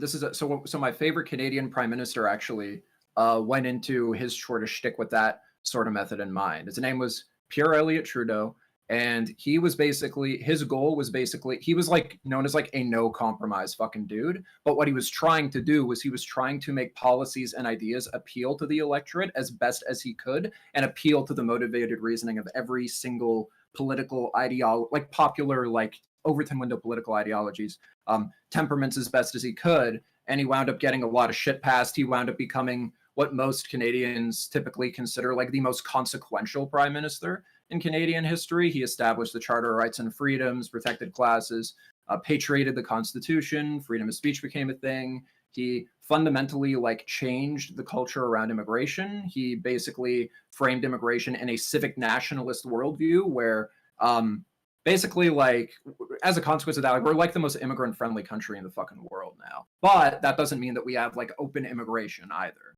So he had these little left-wing, right-wing sort of sympathies that he sort of combined into these policies that appealed to everybody, regardless of whatever the fuck anybody in the House of Commons thought at the time. He was like, fuck you guys, this is for the people, left, right, center, whatever the fuck you are. I like that, and Biden seems like he's trying to do something like that, so I support that. I think that's fucking based. Fuck yeah, Biden's awesome. Here's the thing though, and Josie went off about how the Democrats aren't bad faith actors in bipartisanship. I did say and they hit were. Republicans. Oh, you did say they were? I did. I said that when Democrats say bipartisan, that means that they're going to negotiate with Republicans to undercut their positions. And when Republicans say they're bipartisan, that means they're going to stick their heels in the sand and try to say that the reason they can't be bipartisan is the Democrats. Okay, So they're both okay, well, okay. I will cede. I will cede that argument now that I've heard that. I must have missed that, and I apologize for missing that. But the Democrats did and you've seen this recently, is Biden pretty much had a smear against Joe Manchin, because Joe Manchin is working with Republicans on certain topics, such as the filibuster. And so Joe Biden just recently publicly stated, he's like, even though they vote with my Republican friends more often than not, and it was obvious slide at Joe Manchin, and I forget who the other Democratic, I'm sorry. Yeah, Sinema. So he took slights at those. So the question being, can we do this? And I think we can't, because my yield no ground may be much different than Josie's yield no ground, or my yield no ground, for a better example, could be much different than Counterpoints yield no ground. Even though we're both on the right, we may have different yield no grounds. And so the issue would be to having both parties decide what is yield no ground and what is not yield no ground. And with all this inner fighting inside both parties, I think it's going to be near impossible to have the parties actually come together and decide what is and what isn't yield no ground. So I agree with Spartacus on that yield no ground point. Actually, not the rest of it necessarily, but the yield no ground stuff, where you can basically parcel out which policies are like where there is like such a fundamental moral disagreement that the majority of people within the country, within these sorts of, I'm going to use the word again, within their frame, their motivated reasoning, will not agree on, and you cannot make appeal to that. And I guess like maybe abortion in the short term in the United States might be one of those things. It seems like the Roe v. Wade thing's already been passed though, so I don't really have much to say about that, but you could figure out like which policies do like most Republicans support, like Republican voters, like electorate, and then see if there's some kind of overlap between them and the Democrats, and then push for those policies as hard as you can. Make rhetoric that appeals to people who are more progressive and who are more conservative, maybe who are more reasonably so. I mean, I guess I'm operating off of a different sort of like cultural inclination towards this because I don't live in the United States and it's a little different in Canada. We're all fucking grill pilled in Canada. But I think that would be just a good direction to head in. So I guess I agree with Sprouticus on that point. Wait, Okay, are you saying? Oh, sorry. Go ahead, no. Okay, I just would quickly want to throw it over to the cat because I haven't thrown it over to cat in a while. Yeah, thanks. Yeah, so as for like bipartisanship, it just really seems like it's really hard because in the past I feel like uh Democrats have quite often tried to go too much for the whole bipartisan approach, not necessarily people that are a part of Congress, but at least within like executive branch consistently making concessions. And it just honestly I feel leads to just too much not being able to get done. You spend so much time in the room just sitting there and trying to work out the nuance of like, okay, how much do we need to compromise, that you end up at the end of the day having something that is nothing close to what you actually advocated for in the first place. So I think bipartisanship sounds really cute. I think it's a really nice meme. But I just don't really see the feasibility in it because it just doesn't really seem like anything good has come out of it historically. Ooh. Okay, Oh, next fuck. would be Connor and then Denims. God damn, Katarana. Holy shit. That's fucking democracy, baby. Fucking watered down bullshit fucking bills that nobody fucking likes. That's democracy. Like fucking holy shit. Like my god. Like I'm pretty sure like one of the negotiative tactics in business is like a deal in which nobody is happy. And that's supposed to be viewed as a good deal because like people are basically getting fucking concessions that they don't want to quite give, but then the other people are giving concessions that they don't want to quite give. So no, that's politics, that's incrementalism, that's democracy. If you don't believe in like fucking some level of bipartisanship or fucking watered down bills getting through, you just don't believe in democracy basically. So that's weird. And then what Layman has said like 4 or 5 times that I think is absolutely correct, and I wish our buddy Drew Welty was here to help explain it psychologically, is the concept of motivated reasoning. There's actually things that are incredibly popular with right-wing peoples, but they're like moral ideological values. Moral He actually intuitions, knows Drew knows like 5 of them off the top of his head for conservatives, and he knows like 5 of them off the top of his head for liberals and progressives. And if you use liberal or progressive policies, and you appeal to these motivated reasonings, it's like order stability, I think, is one of the ones that he was talking about. Layman, can you give me like 5 so I can? Yeah. I can tell you what they are. Just he's deriving this theory from Jonathan Haidt, and Jonathan Haidt is basically like a social psychologist who sort of initially pioneered like the psychological study of different temperaments between progressives and conservative, or liberals and conservative, whatever colloquialism you want to give the left-right distinction, whatever. He basically like pioneered this, and he came up with this sort of theory, and it's like kind of I usually don't rely on him when I make these kinds of arguments solely, but he basically came up with these this theory called moral foundations theory. And so there are 5 moral foundations to him, and the first one is harm/care, the second one is fairness and reciprocity, the third one is in-group loyalty, the fourth one is authority and respect, and the fifth one is purity and sanctity. So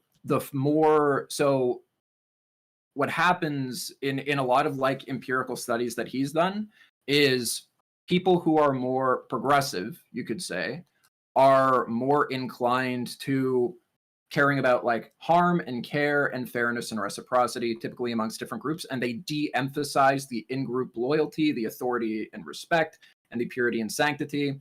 And then people who are conservative sort of equally like value all 5 of those. And then the further right you go, the more you sort of de-emphasize harm, care, fairness, and reciprocity, and emphasize in-group loyalty, authority, respect, and purity and sanctity. And so That's what Drew yeah, usually so talks just about. to give you guys some fuel to your fire, basically what I mean by that is when you talk about like stability or order or hierarchy or authority or anything like that, these are all going to appeal to conservatives. And I live in Florida. It's one of the most Darwinian states in the fucking country, but even we pay for antipsychotic medication for the homeless and the poor. The reason why we do that is because we actually end up saving oodles of fucking cash by providing free medication. We basically prevent people from getting incarcerated, and we prevent people from going to the emergency room. So as a result, you basically have a social progressive policy that appeals to fiscal conservatives and appeals to social conservatives, because you're creating a more ordered society, you're saving money, you're taking care of people, and there's like a whole host of ways that you can basically package policies in order to get them more acceptable on the right wing. And I don't really see that thought of at all in left-wing circles. I basically, no offense to anybody here, but oftentimes in left-wing circles, it's like, hey, you guys believe in capitalism and guns, and you think jihadism is a fucking problem? You're a Nazi, xenophobic, transphobic, homophobic piece of shit. That's not true. And you should die. Yeah, you forgot racist. You I forgot forgot racist. racist, Yeah. That's not actually. Tell me one of those people who say that that's in political power right now. Yeah, that sounds like some terminally online shit. We're all Yeah. terminally online. What the fuck are we No, talking we're about not. here? I am not terminally online. You're Thank you very here much. with us, Hosey. Do not escape. You are with us, Look, Josie. You are with us. I am. After a you a say- 10-hour workday. Did No. you say Hosey? Okay. Yeah. I was excited.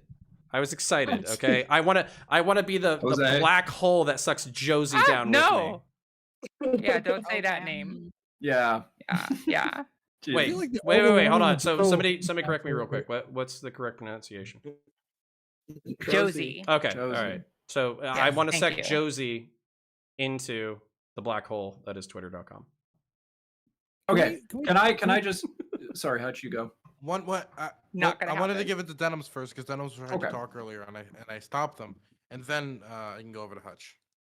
I don't remember what I was going to say earlier. So I got enamored by what everyone was saying and I completely Like a forgot. goldfish. Over to Yep. Hutch. mhm. So I think a big reason why we're having this conversation to begin with is because of senators like Joe Manchin and Kristen Sinema. Because if we had a couple different senators in those states, there wouldn't be a need for this discussion. But God damn it, Denims, now I'm kind of falling down the same trap you are. Will. Ah! Blame this on me. Suck it. Can go. Disordered leftists no, can't no, fucking no, keep hold their on, thoughts wait, straight. They're wait, too okay, high yeah. on their marijuanas and their gay sex. The point that I Those was gosh darn leftists. the point that I was trying to make was that like it's oftentimes So true. within the discourse about the Democratic Party, it's framed as though we're making these concessions to Republicans. That's not really what's going on. There were no concessions made to Republicans for the American Rescue Plan. The only concessions that were made were to Senator Joe Manchin. And so if you want to solve this problem of not needing bipartisanship, the goal should be to elect more Democrats in the Senate and the House. It just seems so clear to me. I don't know how everybody else feels about that, but like we have to grapple within elements and forces in our own party that are holding back like the broader agenda. You have to deal with them. That doesn't mean that you're bargaining with the Republicans. It means you're bargaining with Joe Manchin and Kristen Sinema. Can I? And you can make them irrelevant by Yeah. picking up more Senate seats, like 2 or It's 3 also more Senate really- seats. Joe Manchin has lost not all of his power, but 90% of his power. If you just spread that power out just a little bit more. Well, can I also point this out, this power dynamic really quickly? Conservatives don't want to fucking change anything. So there's not going to be anything to concede to them on because they don't want to change anything. Progressives want to progress shit, and it's a question of how far we're going to progress. I understand it's frustrating to deal with a bunch of chud dickholes who never want to fucking change anything anyways, but that's part of the political dynamic. Conservatives want to conserve, progressives want to progress, and the question is how far do we get this time and on what issues? And I love how Hutch. I just want to say this. I love how Hutch is. Hutch comes in saying, if you guys if you guys don't think that we can get bipartisanship, then just elect more Democrats. So I'm gonna be over here, guys. If you guys don't think that we can get bipartisanship, then just elect more Republicans. Just make sure Republicans stay in power the entire time. Like, Yeah, so I don't think that's. Of course. The same thing applies to your So side. no, I'm just stating that elect more of that party. Would have been a much less biased take. But what I am gonna say is I don't think bipartisanship. I think bipartisanship works when it's needed. When people actually decide to yield ground on a topic, I feel like it works. With that being said, the Senate also has minority rights, which part of the minority rights is also a large heated topic on Twitch and Twitter and all the all the terminally online stuff is the filibuster, which Joe Manchin and Semina are fighting to protect because they were part of both in the minority. And so if I feel like that forces, and I feel like the filibuster forces Senate to be bipartisan. And if you're not be bipartisan, then you're not going to get the 60 votes you need to pass. Can I just ask you, like, I know you said a moment ago, or maybe a couple hours ago, but like national polls don't matter. And to a certain extent, I agree. We work in an electoral system and it's more complicated than that. However, I just want to ask you, Sproutacus, Okay. do you think in a country where 70% of the people that approve of that policy, do you think that a policy should advance if 70% approve? Generally, it doesn't matter because elections have consequences, and if you're not going to go vote, let me finish, because someone who's voting, someone who's saying something in a poll may not ever go to vote. So elections have consequences. So if you're going to elect a congressman and the congressman that you elected doesn't do what you want them to do, then by all means vote them out. Make sure they never get their seat again because they didn't do what you voted them in to do. But elections do have consequences. So in a democracy, I just want to pin you down on this. In a democracy, if we live in We're not a democracy. What? We're a constitutional republic. Constitutional republic. Okay, listen. A constitutional republic is a form of democracy. I don't know how I need to explain. Representative democracy. It's a representative democracy. There's no such thing as a direct democracy. There's no country that exists in the entire world that works with a direct democracy where the people are voting on each individual bill. We elect representatives to represent us in a parliament or a Congress. That is a republic. That is a democracy. We do live in a democracy. So if we live in a democratic country and 70%, I'm talking about like slightly more than 2 out of 3 people who live in the country approve of some kind of policy, do you not think that policy should push forward? I'm going to assume the answer is yes. I probably shouldn't, because you say we don't live in a democracy. We live. Sorry, go ahead. I'm saying more you asked the question. You asked the question. I was ready to answer. But you answered with some bullshit like we don't live in a democracy. Like, what the we like, don't. Do you seriously think that we don't live in a common misconception? We live in a constitutional republic. What is the definition of a democracy? So there's many different definitions of democracy. To nail it down to that, to expect me to have that offhand, but okay. We're kind of derailing it a little bit. You derailed, dude. But come on, let Hutch go off. I rarely see his fucking blood pressure up. I want to start. No, wait. It's not disingenuous. Wait, no. I'll allow it. Continue. What's a democracy? All right. Can we Google it? Right. So democracy versus republic. Democracy is a system of government by the whole population or all the eligible members of a state, typically through elected representatives. A republic, the definition of that is, if I can stop mistyping here. It's the blood pressure. It's getting to him. Government in which power is held by the people and their elected representatives. A constitutional republic is a form of democracy. We need to stop this bullshit. And I encourage you to talk to your right-wing friends and stop telling them to tell them to stop saying that we don't live in a democracy. We do. This is a form of democracy. Hold on. I'm gonna tell my right-wing friends to say it even more just so I can see the fucking veins throb in your fucking head. Because normally I'm the person who's fucking triggered as shit on a fucking panel. When most people say democracy, what? I've lost all audio from you, Dylan. Sproutacus, talk. Okay. When most people say democracy, they mean direct democracy. Yes, when most people say democracy, they mean a direct democracy. No, they don't. We live This is a in a lie. For constant. everyone Okay. listening to You this live s- stream, American Let me hear him democracy. finish. Let me hear him finish. So either way, Source we that. live in a constitutional republic, and that constitution provides a representative democracy, not a direct democracy. So with that being said, like I said before, if you elect a representative and they don't represent you, then vote them out. Vote the representative that is going to represent what you want. They're going to worry about their constituents voting them in or voting them out. That is what they're worried about. So if you have a congressman or a senator in your locality that is not representing you well, maybe the House or the Senate, then vote them out. If you think the president is not representing you well, then vote him out. Vote him, her out. Okay, so it doesn't matter. So we live in a representative democracy. The elections have consequences, and I'll leave it at that.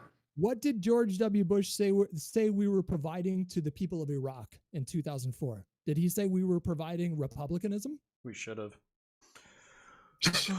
No, serious. That's a serious question. What I did don't he say know. we I don't were- know. I don't have that So quote true. offhand like you do, Hutch. Tell me, what He did George said W. Bush say? democracy. He said we were spreading democracy to the Middle East, implying that we are a fucking democratic country. We did it in Vietnam too. Oh fuck. We did it in American.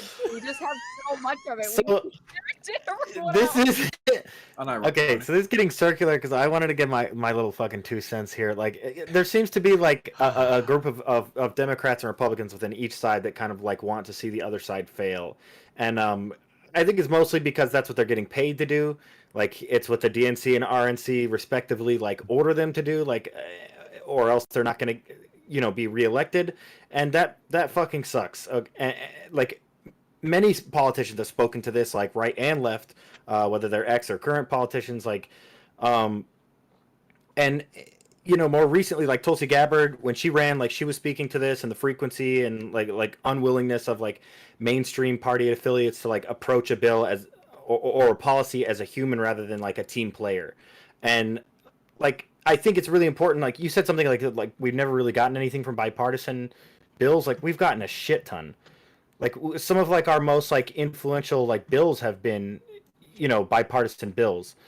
We had like the No Child Left Behind. We had like Social Security reform. We've had the food stamps. We've had a Man on the Moon. Like we have we have the Civil Rights Act. Like we've had some really awesome bills that are like Most of those bills. were not bipartisan, though. I mean, they were just like Technically they're bipartisan. Okay, like I guess, but the thing is, like, and it's you could not make where the it argument matters. probably on a number of all these bills. There's like a list a mile long of like bipartisan bills that have been really influential as to like our history as a country. Like my point is to just say like I feel like it's really important that we maintain like a bipartisan like relationship with each other, because when shit hits the fan, when we get another Trump in office, when we get another like tyrannical party or president or governmental body in office, we need to be able to reach out to the other side and be like, hey, like you need to look at what the side is doing too, like, and that just goes to both sides. So like that's really it. When we talk about getting rid of the filibuster, if we didn't have the filibuster in place during Trump's first term, then the ACA wouldn't be a thing. We would have like millions more people uninsured. So I understand the appeal to trying to attempt some sort of bipartisanship, because otherwise the consequences are going to be dire, depending on which side you talk to and depending on who's in power at the time. So it is complicated. It's not black and white. I don't think it's quite black and white. Okay, so we're gonna go to the list. I'm just gonna start with Layman, then Connor, then Josie Rose. God, what I wanted to say is so fucking old now that I don't even remember what the fuck I was going to say. But I guess like when we were talking about, I guess I'll go back when we were talking about the general conversation about how you make like policies, how you make policies bipartisan. So I make policies feel different people. And Connor alluded to a very, very red conservative state where they had a policy that people consider more progressive, appeal to people who are more conservative. Connor, can you just repeat what that was? Yeah, just so I can refresh myself. Yeah, the state of Florida is giving poor people and homeless people antipsychotic medication because from a utilitarian standpoint, it's just viewed as incredibly good, cost-effective, better for the people, better for law enforcement, better for medical personnel. Yeah. So I guess like if you want more policies like that to get passed, so let's say you're a progressive person and you want to make policies appeal to conservatives. Way back, I linked a study in the chat. I don't know if anyone like looked at it or anything, but it's basically just it's a meta-analysis of 88 different studies that look at like conservative psychology and shit like that. And what I highlighted, I put like a screenshot in there and I highlighted like some of the key, like most statistically significant findings that sort of go into what a conservative, like where a conservative's motive, going back to that word motivated reasoning is. And so the most statistically significant thing that will lead that correlatively might lead somebody or is likely to lead somebody to conservative voting patterns is death anxiety, perceived system instability, and then sort of like what the study calls dogmatism / intolerance of ambiguity. So these are like the three things that I usually focus on. So intolerance of ambiguity is basically like categories that seem ambiguous and not clear cut. For lack of a better word, trigger the fuck out of conservatives. So if you can make policies circumvent that, that's good. If you can make policies appeal to a sort of faith in your civic institutions, that will sort of ease the system instability element of that. And if you can put forward policies that might existentially put people at ease, and you just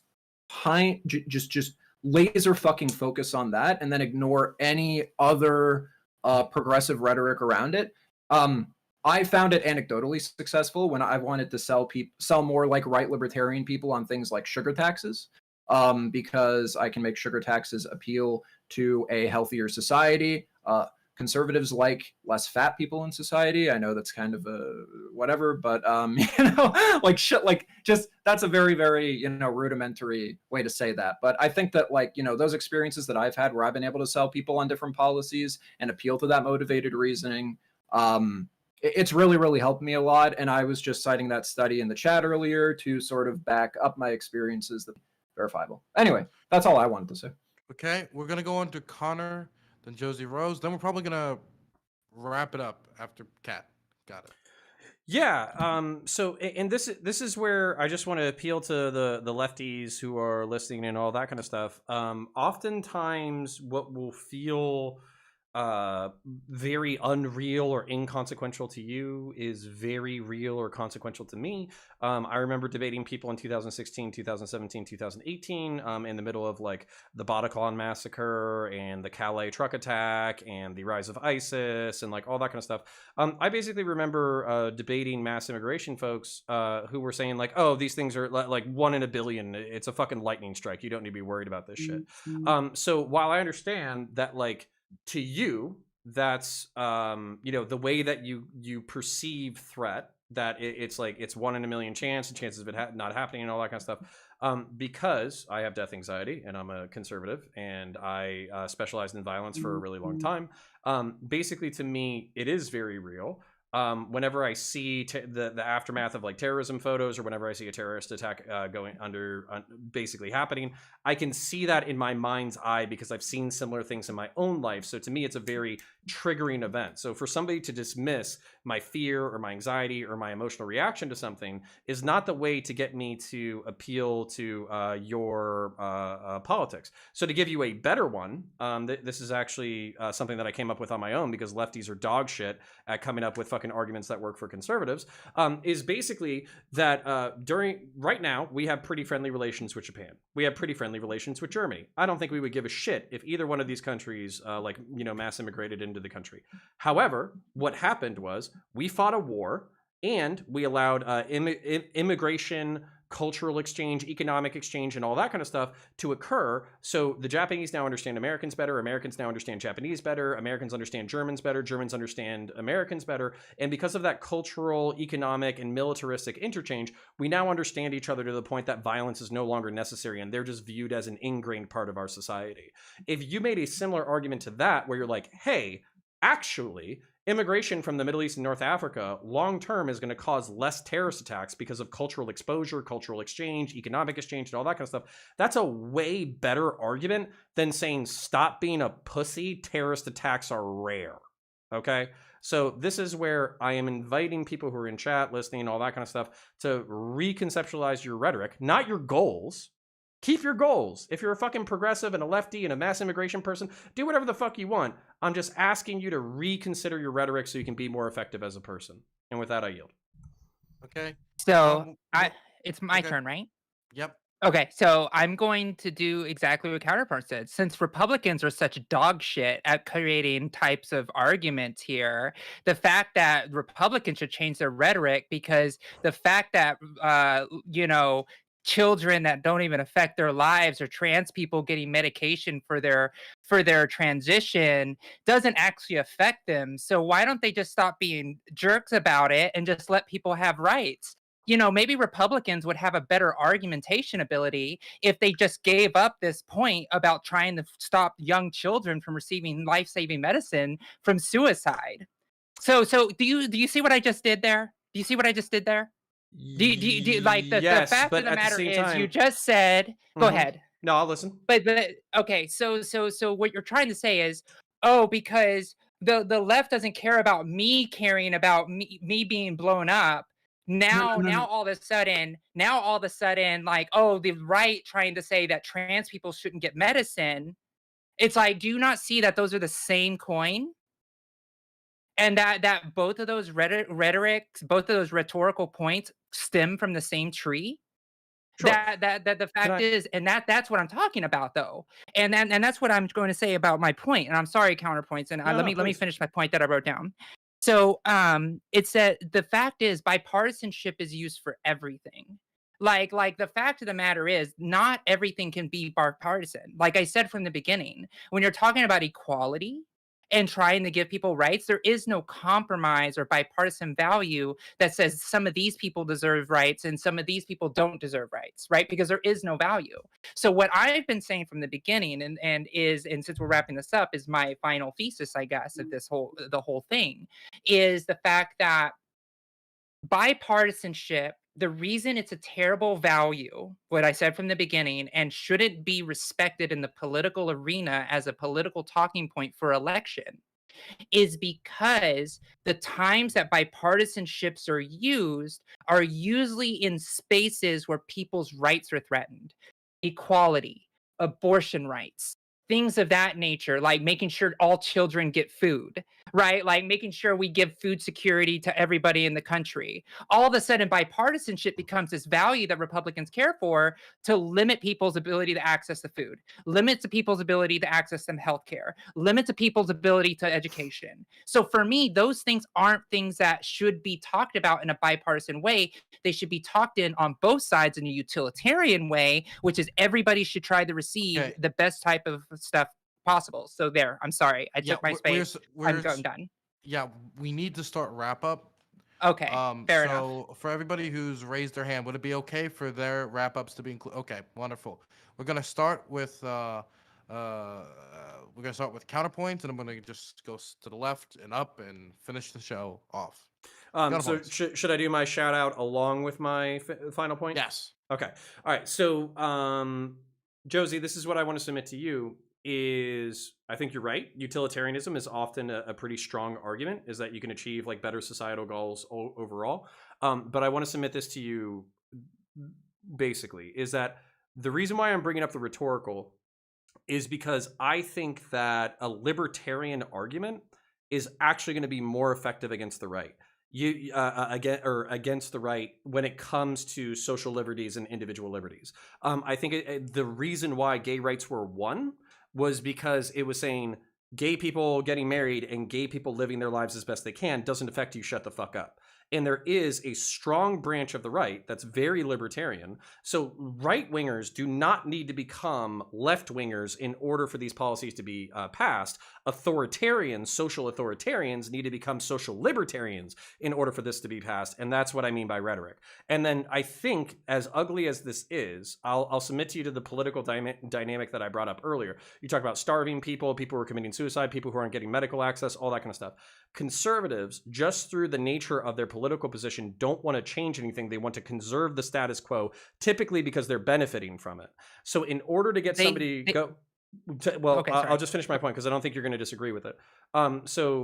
Conservatives, because they benefit from the status quo, in order to get them to go out on a limb you have to give them like a rhetorical or political reason to go out on that limb. That might not be right. It might not be fair. It might not be correct. It might not be moral. It might not be any of that kind of stuff. But that is the political dynamic that we're in. So I'll yield there and then just shout myself out. So my name is Connor. I run a YouTube channel named Counterpoints. I consider myself centrist or center right. And basically, I'm a 4-year veteran of the Marine Corps, person other than Grunt, deployed 0708. I'm a 4-year veteran of law enforcement. And I'm a political nerd. I'm reviewing Full Metal Jacket, one of the best war movies ever made. I'm reviewing End of Watch, one of the best law enforcement movies ever made. And I'm reviewing Warhammer cinematic animations because that's the best sci-fi universe ever made. So if any of that stuff interests you, please type in Counterpoints common spelling into your YouTube search bar, or alternatively follow me on Twitter at Counterpoints, CONORPOINTS, CONORPOINTS. You guys are all lovely, and it was a pleasure speaking with you. Thank you for coming back, Dylan. Love you, buddy. Love you too, buddy. Gonna throw it over to Cat Girl. Well, yeah, I think there's just a bit, just a little bit too much compromise expected, and I know perhaps maybe I'm just young and idealistic, but I just feel like there's too much of a requirement to always give just a little bit too much concession, and it just seems like whenever we achieve bipartisanship, it just ends up with two people with like limp dicks in their hand, and no one's happy. So I just don't really think it is possible, at least in our current climate, to strive for something like that. I think especially after the last 4 years that we've had, I think we're all just living on like different mental playing fields and different realities that it just doesn't seem realistic to expect that there would be able to have compromise, especially after we see where there's a lot of juxtaposition in everybody's ideals. So I don't know. Also, the whole idea of I just wanted to refute something, even though I know no one can respond. So I get to yell into the wind. I don't know why there's this idea that like yeah, like if we can just go ahead and give like better rhetoric for certain things, then everything would be fine because we were able to pass same-sex marriage, everything would be fine. But then, like, why are we, if that's the case, if it's like, let people be free, then why are we having the problems that we are with trans rights? Like, let people be free then. Why are we infringing on this case? And I really just don't see that there's any point in, like, yielding or, like, giving ground because, honestly, yeah, the most marginalized people always get left behind, and we can see how that happens. Because yeah, now trans people have to go ahead and fight their own fight, and it's not fun. So yeah, I'm Katarina. I am a physicist, and I do physics stuff. I also come on to debate streams because debates are the only things that remind me to take my medication every day, so I can focus on what stupidity is happening here. So tomorrow I will be, talking about the International Space University and whether or not getting a master's from that school is worth it when it is 5 times more expensive than getting a degree from any other place in Europe. So that's fun. And then I'll also be doing an interview for Pride Month because je suis le queer. So, haha, happy Pride, everybody. And yeah, you can find me on all the things by looking up Katarina. If you don't put the the dots on top of the A's on YouTube, you won't find me, and that's what I call good SEO. Thank you. Wonderful. We're gonna throw it over to Hutch. I just, again, it's like what Spartacus was saying. Like for the right, for some people on the right, abortion is like a non-negotiable issue, and so no matter how many people approve of people's right to have an abortion, there's still going to be like 25% of the population that says that's non-negotiable. I'm never going to agree with that. You can find similar cases on the left, but that's kind of a quandary. And if we have a 50-50 split in the Senate, and you have senators like Joe Manchin and Kristen Sinema, then you are essentially forced to engage in some kind of bipartisanship. It's just an inevitability. It's not always fun, depending on which side you're in and depending on who's in power, but it is a reality. And I just want to throw one last pitch out there for anybody who's still clinging to that line that America is not a democracy. If America is not a democracy, then democracy doesn't exist in the world. And if you don't think that America is a democracy or should be a democracy, then you're essentially anti-democratic, which I have to question, like, what are you at that point? Are you authoritarian? Are you a fascist? What are you? And I don't want to ascribe labels that don't fit. So if you're not those things, great. But I just need you to explain that you support democracy. That's all I want to throw a pitch out at the end there. Thank you for having me on, Dylan. Love to have you on, Hutch. Gonna throw it over to Layman. Yeah, sure. So I'm gonna respond to I'm gonna give like a quick little response, and then I'm gonna give my actual outro. So I think characterizing bipartisan goals and the ones I advocated for and that Connor advocated for are in no sense a fallacy of middle ground sort of compromise thing.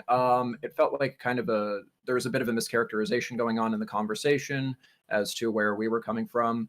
We weren't saying to just settle for the middle of every crucial issue possible and never go beyond there, but rather what we were suggesting is to frame your advocacy to address the concerns of as many political alignments as you possibly can that are within a reasonable Overton window. And if someone has what you consider to be bad politics, figuring out their motivated reasoning and appealing to that will increase the likelihood of getting people behind your ideas and having them enacted to positive effect in society, so you can blur this left-wing, right-wing line and just get down to brass tacks and help people overall. So that's what I believe in. And compromise, while it can be helpful, I don't think is essential to the bipartisan ideal. I know that, we all, except for Connor and I, find the whole radical centrism thing a little cringy, a little silly, but I think that militantly advocating for what's right, having a spine, and knowing that if you make this appeal to as many alignments as possible, trying to understand as many of them as possible, and blurring the lines between left and right, and making good policies appeal to both of those, very, very broad abstract lines is the best thing that you can do in society. At least I think it is in the Canadian context. I think that's worked historically, and I wish the US would be able to do that, even though Canada is certainly not perfect and certainly has its flaws. So with that being said, I am Layman. If you liked me on this panel, my YouTube channel is in the Twitch chat, as is my Twitter. You're more than welcome to follow me on there if you liked what I had to say. And yeah, thanks for having me on, Dylan. I love your show. Even though it's a little Canadian phobic sometimes, I'm not really a fan of that personally, but otherwise, I think it's really fucking cool to come on here. So thanks, buddy. Another Canadian snowflake. Fuck you. Throwing it over to American They're just Nacho. glad they have monopoly money. Yeah, true. Yeah. Based monopoly money. Yeah, so like I said earlier, like some of the most base policies in our history, some of those influential changes in our government have been bipartisan. In a system like we have that's focuses on, or it's supposed to focus on, checks and balances. I think bipartisanship is healthy when it's warranted and when it makes sense. That being said, I think that I can admit, or I can concede, that the Republicans have we have some cleaning to do, so we can make ourselves presentable again, so that that Democrats feel better about working with us. That being said, I hope that if it does make sense, or if it is something that's going to be beneficial to the economy, to the people, etc., that the Democrats are willing to play nice while we go through these growing pains. Yeah, that's pretty much it on that. And I'm American Nacho. I play video games and I talk politics on Twitch. I'm gonna do another rock concert tonight in celebration of Dylan's coming back to Twitch. Dylan, we love you. I thank everybody when I say we love you. We're glad to have you back, and I love all of you beautiful people that are in this panel with us today. I think it was some awesome conversations. You're all awesome. Yeah, so follow me on Twitch.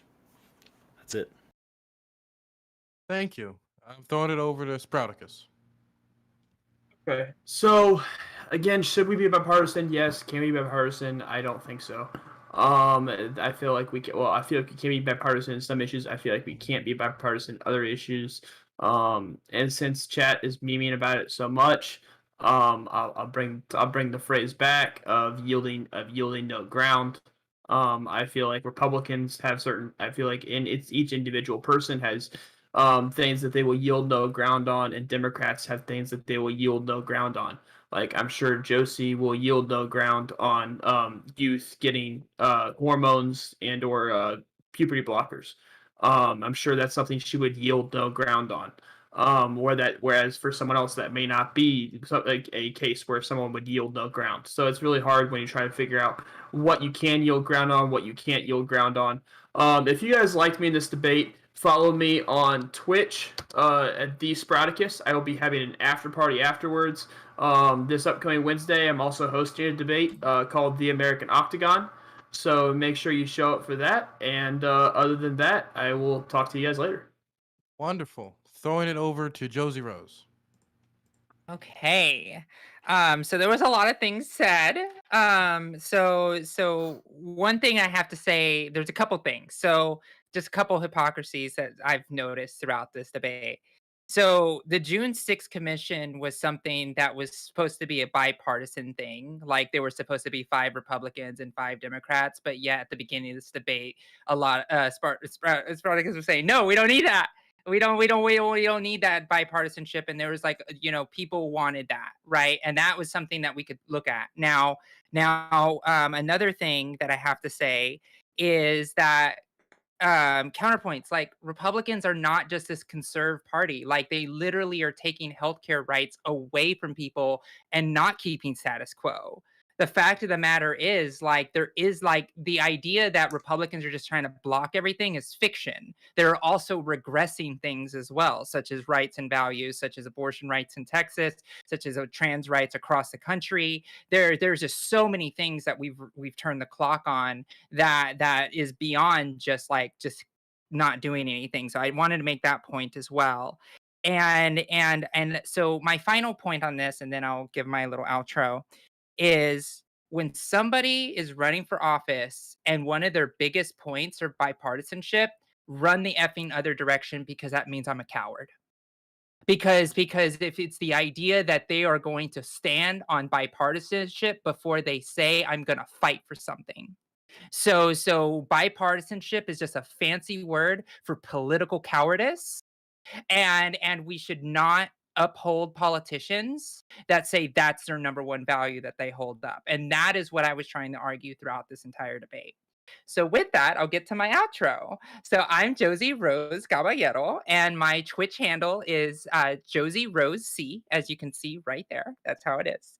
And I do political commentary. I do reaction content. I talk a lot about trans rights because we're under attack. So I'm always trying to give brief updates on things like that, and also dissecting arguments, dissecting conversations, and actually like understanding how we can be better at talking to people in a way that just doesn't explode, but is in a way that gets to the nuance of conversations. And I think that we've had a lot of fun, and we've been doing that. Dylan, I'm so happy you're back. You're just such a fantastic moderator, and I just want to thank you for doing this and having the spoons to make it happen. So if anybody's effing with you, send them my way, because you are awesome, and I want you to keep doing this as much as you can, and I want you to take care of self-care as well as all of us here.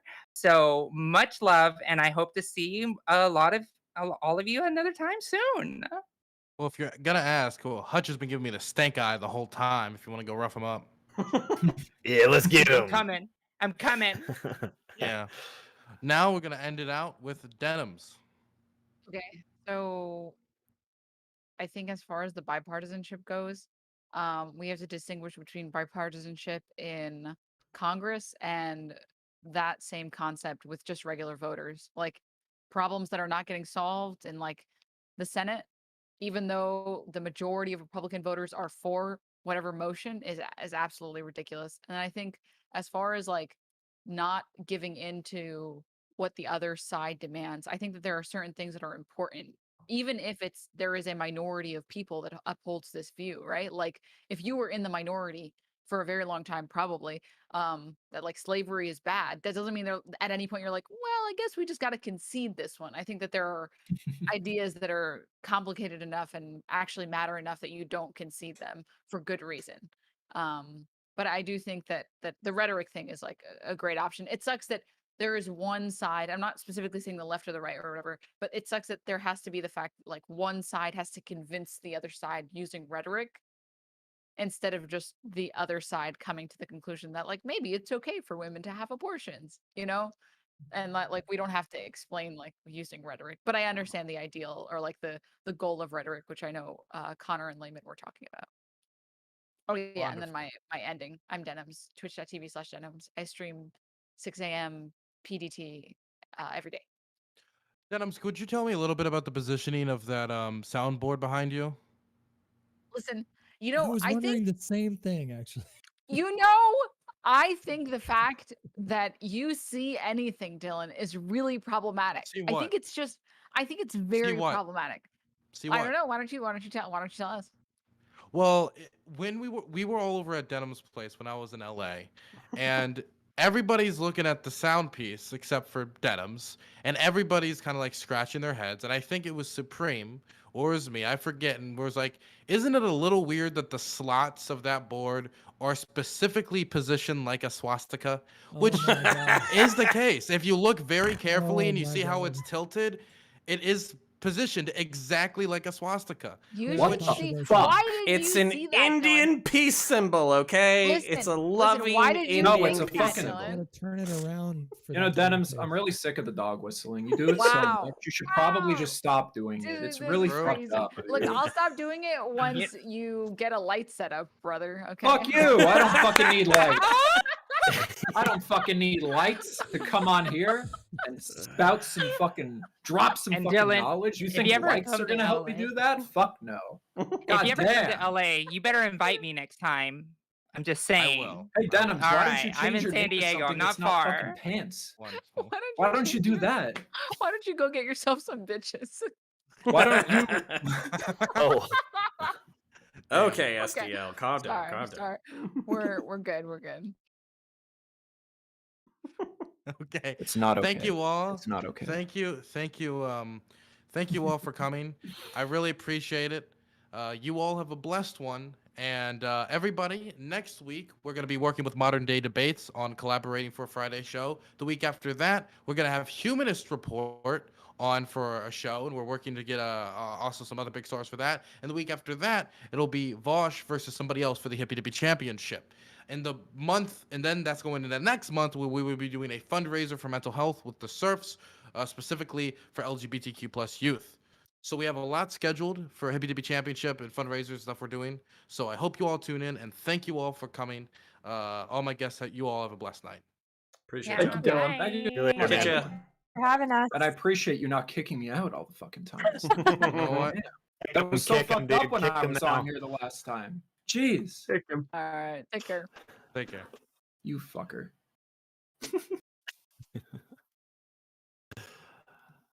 Oh, good. He's gone. Okay, great. Wait. Oh no. Never mind. Sorry. Ignore me. I wanted to wait for Layman to be here so I could tell him like, hey, sorry, I didn't mean it, but okay.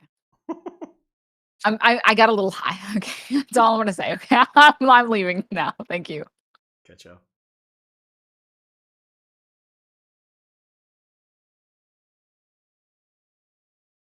Penises? Do I need to restart my camera?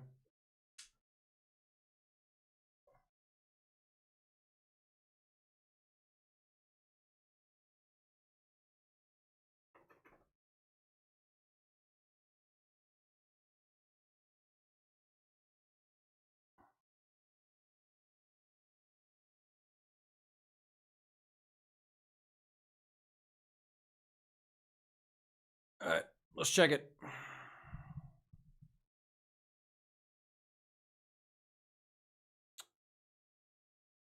All right.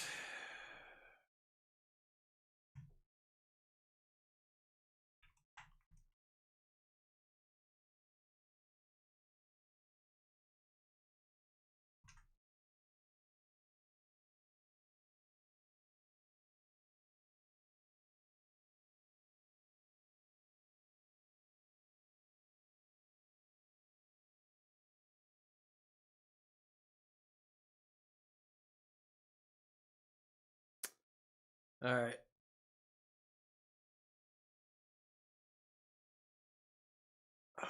I'm literally just staring at fucking chat, waiting for them to fucking catch up. So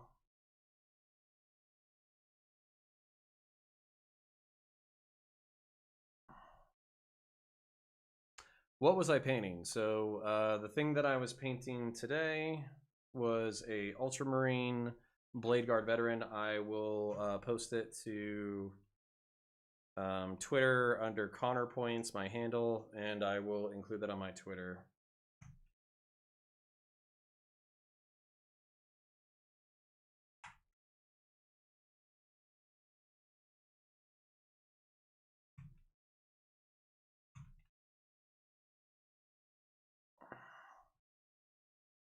I'm literally just texting you all via text if you're wondering what the fuck is going on my end.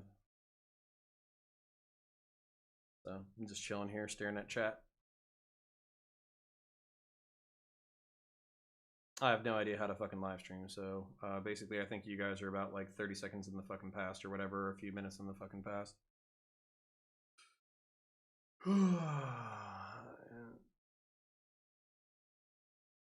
Reticence.